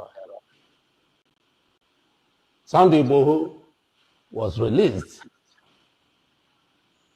but Nnamdi Kanu was kept there. How do you think these boys will feel? I'm not making any case for anybody. I hate violence. That was why from the inception, I said Biafra struggle must be anchored on non-violence. And I have maintained that for 20 Look at that is the yeah, keep that's we follow here now. Yeah, if we now with the main cockroach we put there for in for now. Look where the main key. Look where the script I go there go now. Let me go back. Just get on to. Nka force that now I hate violence. And the only thing I need is just get the anti. Well, yeah, that is the message that should bring out for Biafran people. Being the Secretary General of Fundraising people went on the same mission. He was ignored. Then listen. I hate. But Boko Haram people have been released on a regular basis in their thousands, in their hundreds, and reintegrated into the army, police, etc. Sunday Igboho was released, but Nnamdi Kanu was kept there. How do you think these boys will feel? Listen now. I'm not making any case for anybody. I hate violence. That was why from the inception, I said Biafra struggle must be anchored on non-violence, and I have maintained that for 25 Okuna Fugia. Okifugia. Okuna Fuga the Kokona. Child. Chineke no gathering down. Okuna Fuga the Koko. I hate violence. That's why I maintain that the Biafran movement should be anchored on non-violence. But non-violent attack and a bundem mado and a guy since freedom a fair flag, a fair flag, and a boo. Okay, for don't know about preach non-violent, I cannot afford. Don't defend yourself. This man is against our bill and passer. Self-defense. He's against self-defense. The Nigerian government is sending the pioneer. Man, in an amnesty. This man is about, they want to bring him out. Some PM, some is coming again. Why can't you come and talk something? Non-violence. We anchor on non-violence. Then I be preaching non-violence, and I be a guy. But you could defend yourself. Self-defense is not a crime. Self-defense is not a crime. USB government has been announcing to Biafrans all over the world. You must self-defense yourself. I pass to go as a bill. If the Nigerian government has been written to that they should peacefully remove their army and the police out of our land. They are occupying a foreign land. Nigerian government police not supposed to be in our land anymore. Army, Nigeria not supposed to be in our land anymore. Navy not supposed to be in our land anymore. Nigeria, USB government has been, Biafra has been declared in Finland. By this time around, kita na ibo kwa hiya oge nkere ha kosoro ya na ndo otu ha kosoro. By this time around, nda mini na gara agbasi ọsọ na bai. Ibo kwa hiya oge nkere ha kosoro. By this time around, nda mini ne gara agbasi ọsọ na police gara agbasi ọsọ na bai because the onwezi ha na ebe ahụ eme. But oge nkere gara asa the hotel. Abia dukazi odise ka save kebuto kworo wa niile n'ishi. But Jehovah ma ihe ọ na-eme. Ọ ma the reason why o ji eme ala ahụ ihe mere na uji wee mee. And then we put a lot of muta, and we put a lot of exposures. Amanande one day, because I see ikukuko, give free cocoa. Look at this man, Ketana and screaming about now. This man now, does this man look like a freedom fighter? This man is not a freedom fighter. Oh yeah, now he only has to get now walk or cocoa. Nature, but you watch Agibuya. Onye na-ele kita na that is always slave in the hand of Fulani. Any day Fulani chọrọ ndị ya na pam ọgwụna ama ya onwe ebe o ji aza aga onwezi ebe ọzọ na-aga you can't run no ebe ahụ ife ọnụ ka ọ nọ. All you need to do is ọgbajukwa ala dọrọ aga wine na ya si go and come on idiot go and talk to this people. Ya bịa kwuo okwu ya bịakwa bịa kwuo and ọbịa na-abịa ekwu ọbịa na-abịa eme damage control ị ga-ama ebe isi ya nọ ị ga-ama ebe ọdụ ha nọ ha na-enwe direction. The message that we get na non-violence that now our people should not carry any arms to defend themselves. Actually, like you will see the sack a bugo. Now I want to halage, now I will confirm you a genuine freedom fighter. And a bugo, you need to see Shane bugo. Then I want to a good freedom fighter. Now you have been doing it for over 25 years, but many are now, but you are now. Are you getting the point now? Oh, when you get this man here, this man again, I get chaya now, get chaya. That's a child. What a gentleman. Now this man is so gentle as dove. No the leader can need it. The guy man no work again and go and make on. The guy man you are dealing with a snake. And I'm here. Our people need to be very, very sensitive. Oh no, I go people now one. If you're not in this Biafra movement, please. If you don't have the spirit of Biafra in you, you are making a very big mistake. Oh. You are making a very big mistake because you go to say they directed. It can't be directed. You see, that's without the Biafran spirit in you now this movement here now.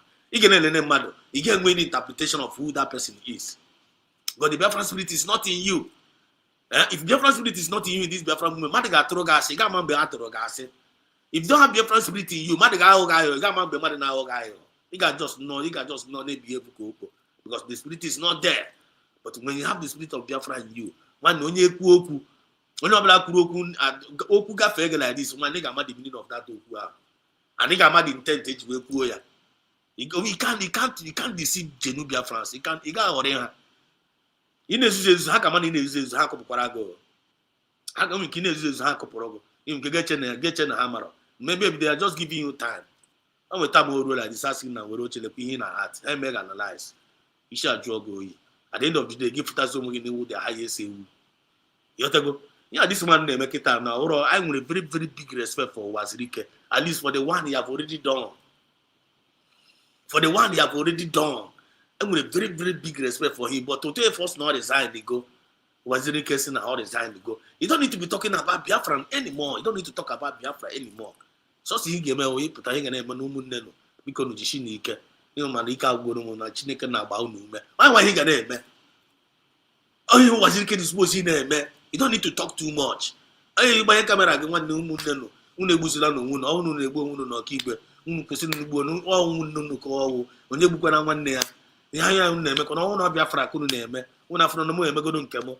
Ndị police bịa nwụrụ, ndị Nigerian army bịa nwụrụ mkpochie na since ha ka ọ bụ ngwọrọ onwezi nke mmeliteziri ịghọtago biko na unu egbuzina na onwe unu biko na onye gburu nwanne ya ọrọkwa edogbu mee ka peace chia na ọkaikpe mee ka peace chia na ọlụ na Southeast governors na ihe unu na-eme adịrọ mma you should stop blackmailing these innocent Biafrans na onweghị ọjọọ you speak truth to the government but if ya ụtakọ gị si na-aragharị ire ọkọtụ ka ihe dị mma ya ọbịa akọ dị iche na ọ na-oji okwu ya ọkọ nke call like this Ghana John what is going on that the way they are brainwashing people the way they are manipulating the minds of our people some of us na-ekpokuzi ekpoku but you can't deceive genuine Biafrans ume ife don't believe the characteristics of what they know you can't deceive them because they follow the spirit of Mars and the Carlo and they follow the spirit of Biafran spirit and the genuine ones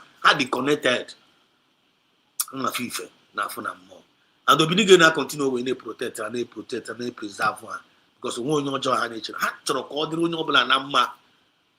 Hatchoko, how do I know nobla man? How the high chomas than Carlos that now I'm already dead. Now here give me a depando, maybe Biafran sing with one fully. Now I got the pando. Get a poteba. Onye nke ịpụta ebe a na nwanne ọ na-aga amnesty sọsị ọnọzi okịta na ahụ Fulani make una no kill me anything wey una say make I do I go do but just keep me onye maka ọnọzi n'ime ya Triple M says Triple M church he say he hates violence and he came to fight for freedom.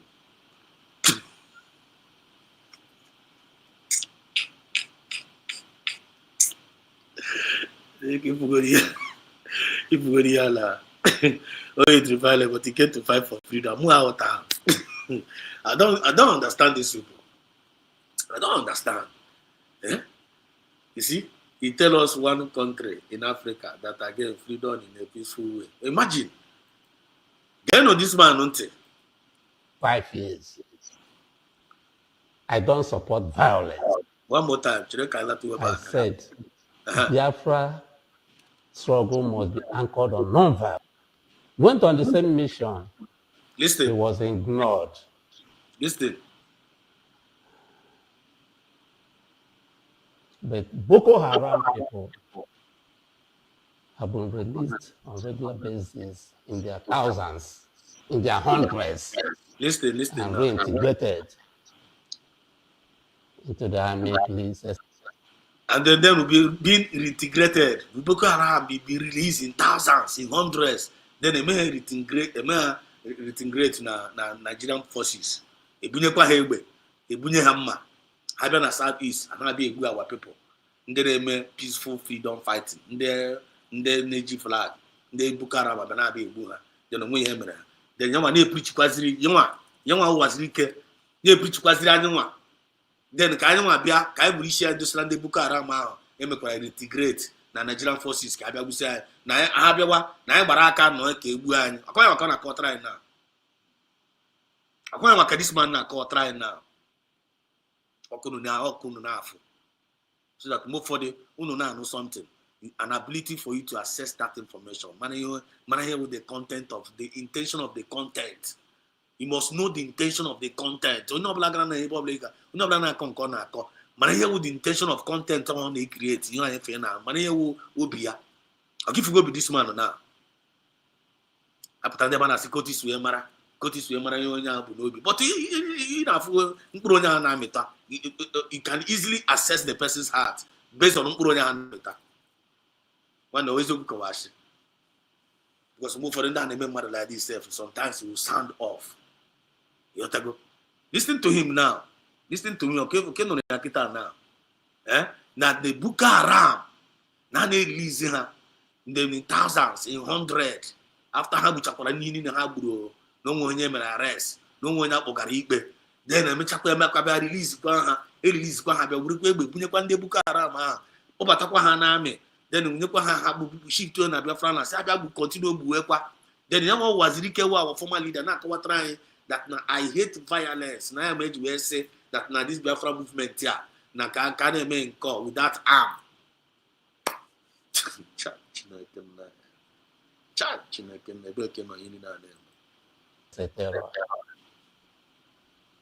Sunday Boho was released, but Nnamdi Kanu was kept there. How do you think these boys will feel? I'm not making any case for anybody. I hate violence. That was why from the inception, I said Biafra struggle must be anchored on non-violence. And I have maintained that for 25 years. You know? I don't support violence. But if these boys argue that their only condition is one Nnamdi Kanu to be released, why not release Nnamdi Kanu?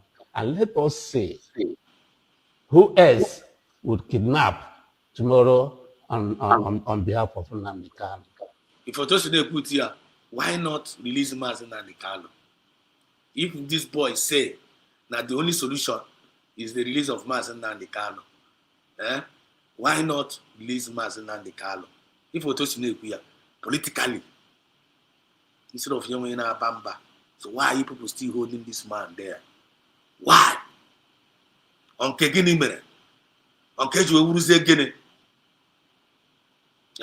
On Kono Ukita Rona Sina Unubak Korea. In short, Unubak Korea got this Unubak Korea was Rika to say about the Seremas Nanikalo. And after all, I'm the father of this boy. No, I'm a Okunama.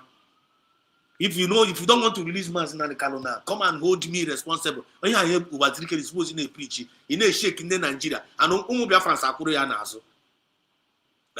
If you don't release Mas, why are you holding him? Go give him you release you'll be talking like a man. That if what compact come and kidnap you was Rike, come and put me where you put my son. I'm only way Patriotic, I'm only now. But this man no here. Never now start so many. Never ne preach any more Biafra. That na one no black guy will see adosa. Can they book around and be in the name of land peaceful agitation? Which means this people still want us to fall back to those days. I can't find the agenda of falling back, fall back in the fall back agenda. That's the agenda of falling back to that age of Wazirike. And can fall back to Brgie. Then actually by on to Wazirike level. And I call Chai job. May God give us an eyes of understanding. These people are failures. All their evil plan is dead on arrival. Triple M, check out the link. Let me go there. Let me bring our link.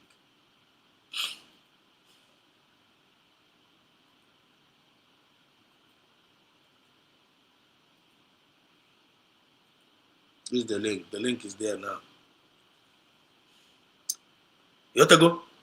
This is fallback agenda. Agenda nka self karike Brgie. Remember that these people have an agenda. These people in play out now. It was a planned deal against Usbg. It was a planned deal against Usbg. But guess what? All of their plan is dead on arrival. We knew of their plan any good result to them. Because of their, the reason why? Because they came with a very wrong intention. The reason why no guy walk because Habra with an evil intention. And once you come with an evil intention in this Biafra movement here, Biafra spirit will arrest you. Biafra spirit and Mumu zubo. Piagi Shinal. Go and write it down. My brother, I'm on board. Triple M. Can you hear me? I can hear you, my brother. They were watching again. My brother, yesterday, ndị a just copy me nye him mic o, eji m phone bata. Gị kpọọ m mepic mic, ma mic a na-respond. Ma mapụgaji laptop, the same thing, he sees the mic m. Sangwano. More now, what's your about that time? Say, Eji m phone abụọ. Eji m phone abụọ. Ezigbo phone with laptop. One day m log on with my account. E sees the mic m. Mic m a na-ekwu okwu. they tell you, well, this is bad. Sometimes it's like that. Sometimes it's like that. Yeah, my brother, it was eziokwu eh. I say akọwa ihe drug, alụgharị ọgụ. These people, they are not ashamed of themselves. More especially even this man. This man is not even ashamed of himself. So I bịa na si ewo na ndị freedom fighter pụta na nwoke ma apụta dị. I say yes, na I recognize in the freedom fighters. Oku a Ikuya apụta. The good position there. The good to Now, my question is this: you call yourself a freedom fighter since 1999. He kickstarted his journey. You were holding only flags. Remember, during that period, this man, he resulted in defrauding our people. Only have a plate number, my national ID card, I mean international passport. Without the international law, what they need to know follow. Nothing. Now, when I started in Lagos, my members were not killed. I basically started peace. Going in capital B, you are fighting with non-violent.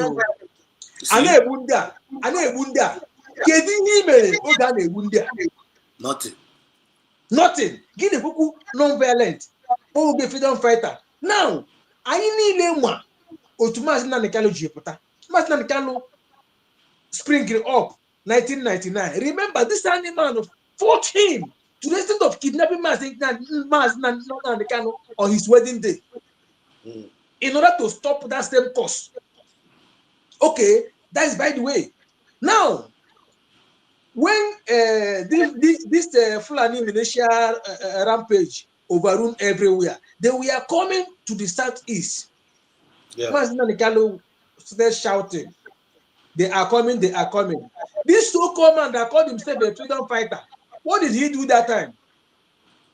He never said anything, he never acted, because Biafra have not gained any ground, because if all his plan was to maintain the same equilibrium.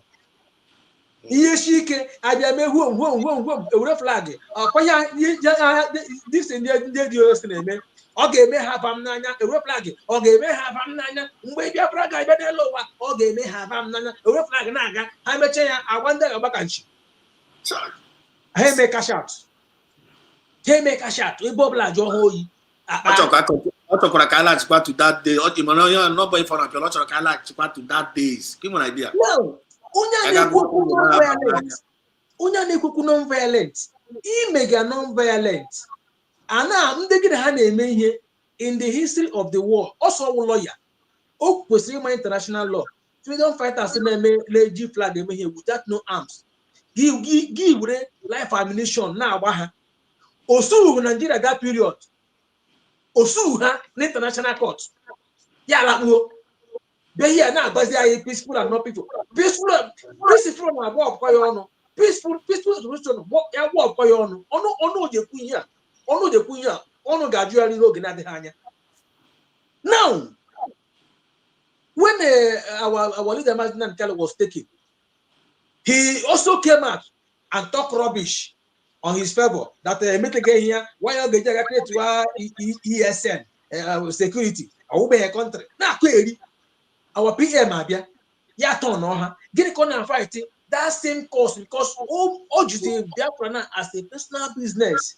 Exactly. Personal business in Kigawu, Egian Abatasi. I will them as Nanika which I say, boys, I cannot puze ya. The US Abatasi, but take his over. I'm a tenant to be Kulibro. Ah, my brother, now keep Azan. When I keep Azan, hey, Chere, I cool down. Let them enjoy themselves tonight in Biafra land. My Kogena de Hana, Uluha, I get you maybe Eba Nazuish. I got what also. Exactly. And those things are properties of Biafra. Biafra will constitute those things.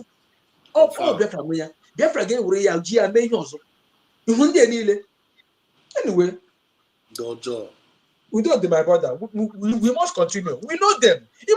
When people talk, that's why I say, it's Umuife. A genuine Biafra can never be deceived. Yes.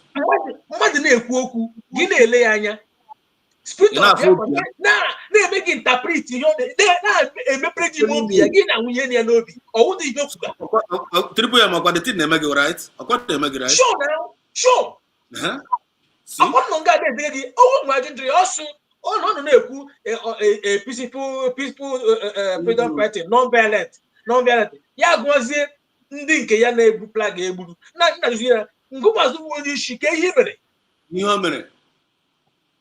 as a leader, egburu ndị nke ya ị na-ahụ nke maazị Nnamdi Kanu egbu ndị nke ya ihe ọ na-atị this man egburu ndị ụmụaka ịkpọpụtara na ị ga-enye ha ngoro onwe agba ha ka nchi. What did you do? Peaceful non-violence. No revenge, no revenge, no do any revenge, nothing. In Woka, I get as the real no now. This man is still coming out talking. I still hear the man Kaku be put up by camera. Now be a Koran Koko. Kagabru flag, I'm okay, man, give him Nanya, okay, man, have him Nanya, maybe Africa. Kagabu delete. This man at Chikawaka now. Under I hate violence. I need boom nege, Bukarama need boom nege. That is the message this man is trying to bring out here. We are letting the Biafrans know all over the world. They can't deceive Biafrans anymore. For this kind of individuals. Because these people how we paid agents. Amnesty. If we didn't die, amnesty. They are not freedom fighters. Now, only natural amnesty. And what is the meaning of amnesty? Take this money and forget about your freedom. Why are we amnesty now? We don't go about freedom. You have eaten for the forbidden fruit. That's in Kinema. You have to go. Just like 3PM, I also want to ask this question now to you. Even not here now. One 3PM, you couldn't name the go. Okay. This if you watch this topic, and choosing Brgie. And these people are asking after I mentioned Bagidos or Barona USB final stage, data certificate. You have to go. You watch a PM now, now, come back again. Okay. But what are we going to gain from this convention? What we are going to gain is that every document that we are going to generate from this convention become legal document that we'll be using for the political approach and diplomatic approach for the Biafra independence and recognition. This document will be sent to the United Nations. This document will be sent to the U.S. Department of State, or every department that foreign department, the Congress and all that. We have the European Union and every other region that we feel that needed to have it to support Biafra at the UN. That's where the whole thing is going to start. Only then, Biafra will have a name. Now, it is only noise we're making. And Nigeria have understood this very well. They know where I'm going. And that's why they are restless. But I'm watching them, and they are having problem with going to India. Okay, what are you going to do? Yes. Now, in this case, now, get Jose now, Adana, Okwana, Garam fallback. Jose back. PM. Who authorized them to do what they are doing now? You see? KPM ona owuzi obazinga ha e mate point ha ejo first na mazi na ngal na enwezi dementia Now this year or this year calculated na here na query. The same thing or the applicable na in chairman now the same thing now or the applicable to our PM now. When our PM has been lamenting, shouting, saying Nigeria will hear when one sign that on also that document. That is what he's waiting for. I'm telling you.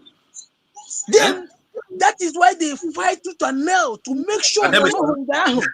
I'm with you. I'm with Rihanna. I'm with Rihanna, but you na PM ya. One year na kona we haganako. I'm telling you. So they try to stop PM. In other way, they also fight to make sure they may here. But as God may have it, at the end of the day, we acquired it. Yes. How do we push forward? How do we push forward? Whereby people a push here has been taken over by a criminal, a zoo agent. I'm telling And you. when you see people coming out to say, what are you doing? What are you doing? What did you believe in that government? Oh. You don't come and ask what he did. It's only you don't want him or when you know now PM, no young PM. Now in fact, USB charger. Tomorrow get on us here. What is she doing? Are you insane? Now the thing now I don't really get it. Our people. Continue, my brother. The thing that I remember the mathematics I never got any result now the mathematics. Because I'm now 1 + 1 or 2. 2 + 2 is 4. After I mentioned that document out, you heard it now. The whole world is now is I want to go from PM has na love for. I call PM has na love for here now. The image I wanted the document. Then what is it the USB out? Then another see ndanga choose Brgie now after I went to USB. And I get choose Brgie, they choose CROC over USB. Does that make sense to you? One of the thing don't make sense. Does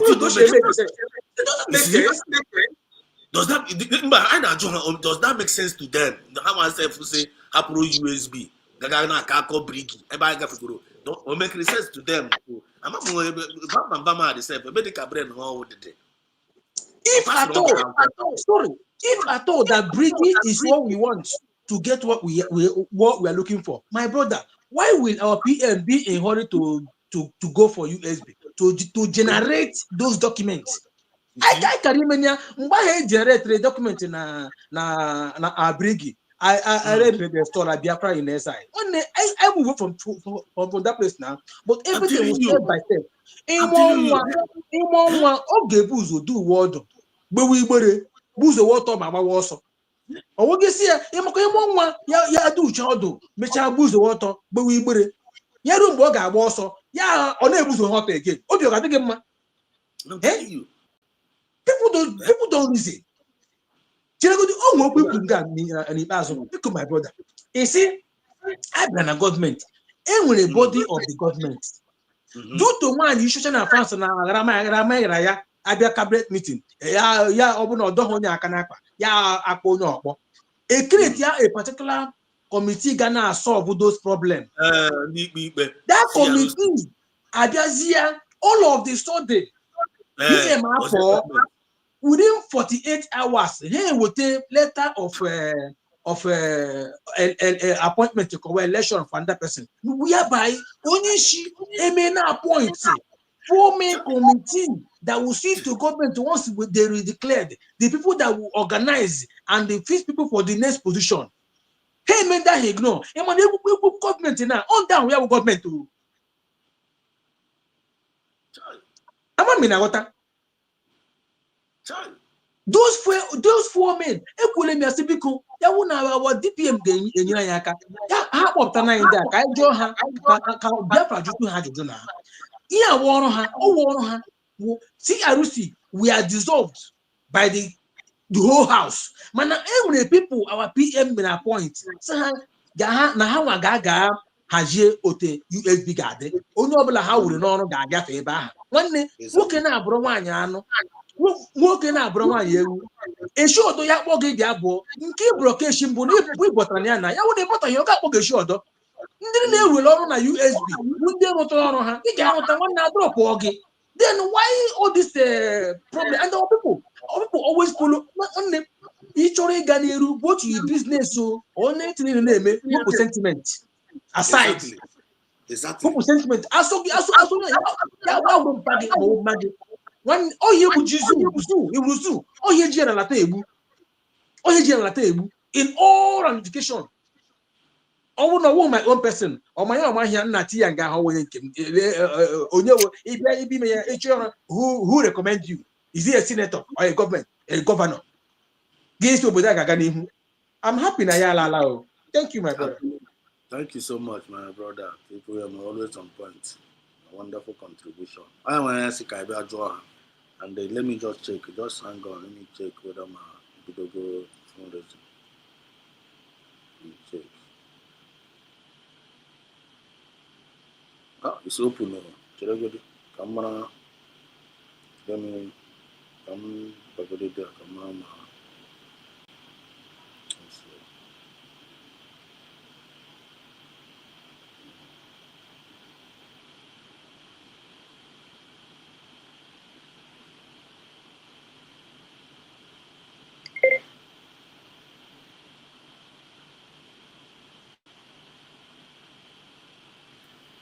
Everything is on. Let me go to voice. I'm logging in. Let me just check. So Biafrans all over the world, una nuguya, and very soon now. Let me just see the fundraising a bit ago. Let me just see what is going on there. Then go log in inside the fundraising. Log in. So this is the message I see. Over the message I see. I will tell them better. Actually, I'm going to gaga draw. One you short time, bam bam bam. Please open the door. Don't be watching these rules they wish for. They cannot time for the okay, I can now. So Biafra, we are rounding up. So I want everybody to go and ask Ogenkere and bam bam bam on all these people that name CRC, Brgie nonsense, just go and ask them this simple question. Choosing Brgie, CRC over USB, does that make sense to you? Bam, bam, bam. Okay, go out. Go now. After I this document up, PMC, doors. Wanina name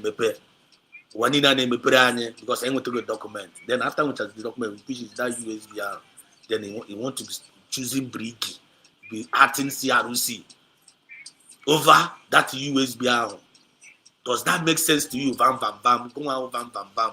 This question goes to you, bam, bam, bam. This question goes to you, PM, Ghana, APM, okay, Kerendara. And this question goes to you, when you short chat. Uno got Johan, this Adjua. Adjua couldn't get Johan. Uno Ghana station, John, bam, bam, bam. Bam, bam, bam. You say you are still under Brgie. Bam, bam, mama say yes. Bam, bam, bam. What document is that document PM said we should gonna get? Then I went there, which is the USB. I would not get documented there. I went there. Ask bam bam bam. Then you say and wonder why after the USB, why are you still operating on Brgie? Bam bam bam. Are you okay? You got John had to now. I will be not black. I get none of them they ask. Go there and ask them. Like I'm asking them now in my station. But they watch us. So bam bam bam. This question goes to you. You choosing Brgie and CRC over this US. I don't know anybody put the other day that many person that is against CRC and you are against CRC, that you are against Obatobie, Araba Muslim. Could you imagine? Could you imagine? Could you just imagine this kind of likeness? This is really uncalled for. So Biafrans, we are ending up for this particular program. This message I got on we said, and thank you so much, Triple M, in this particular message. So I'm going to sign up here. I'm going to sign up very now. Then I'm going to log in again in the next 10 minutes.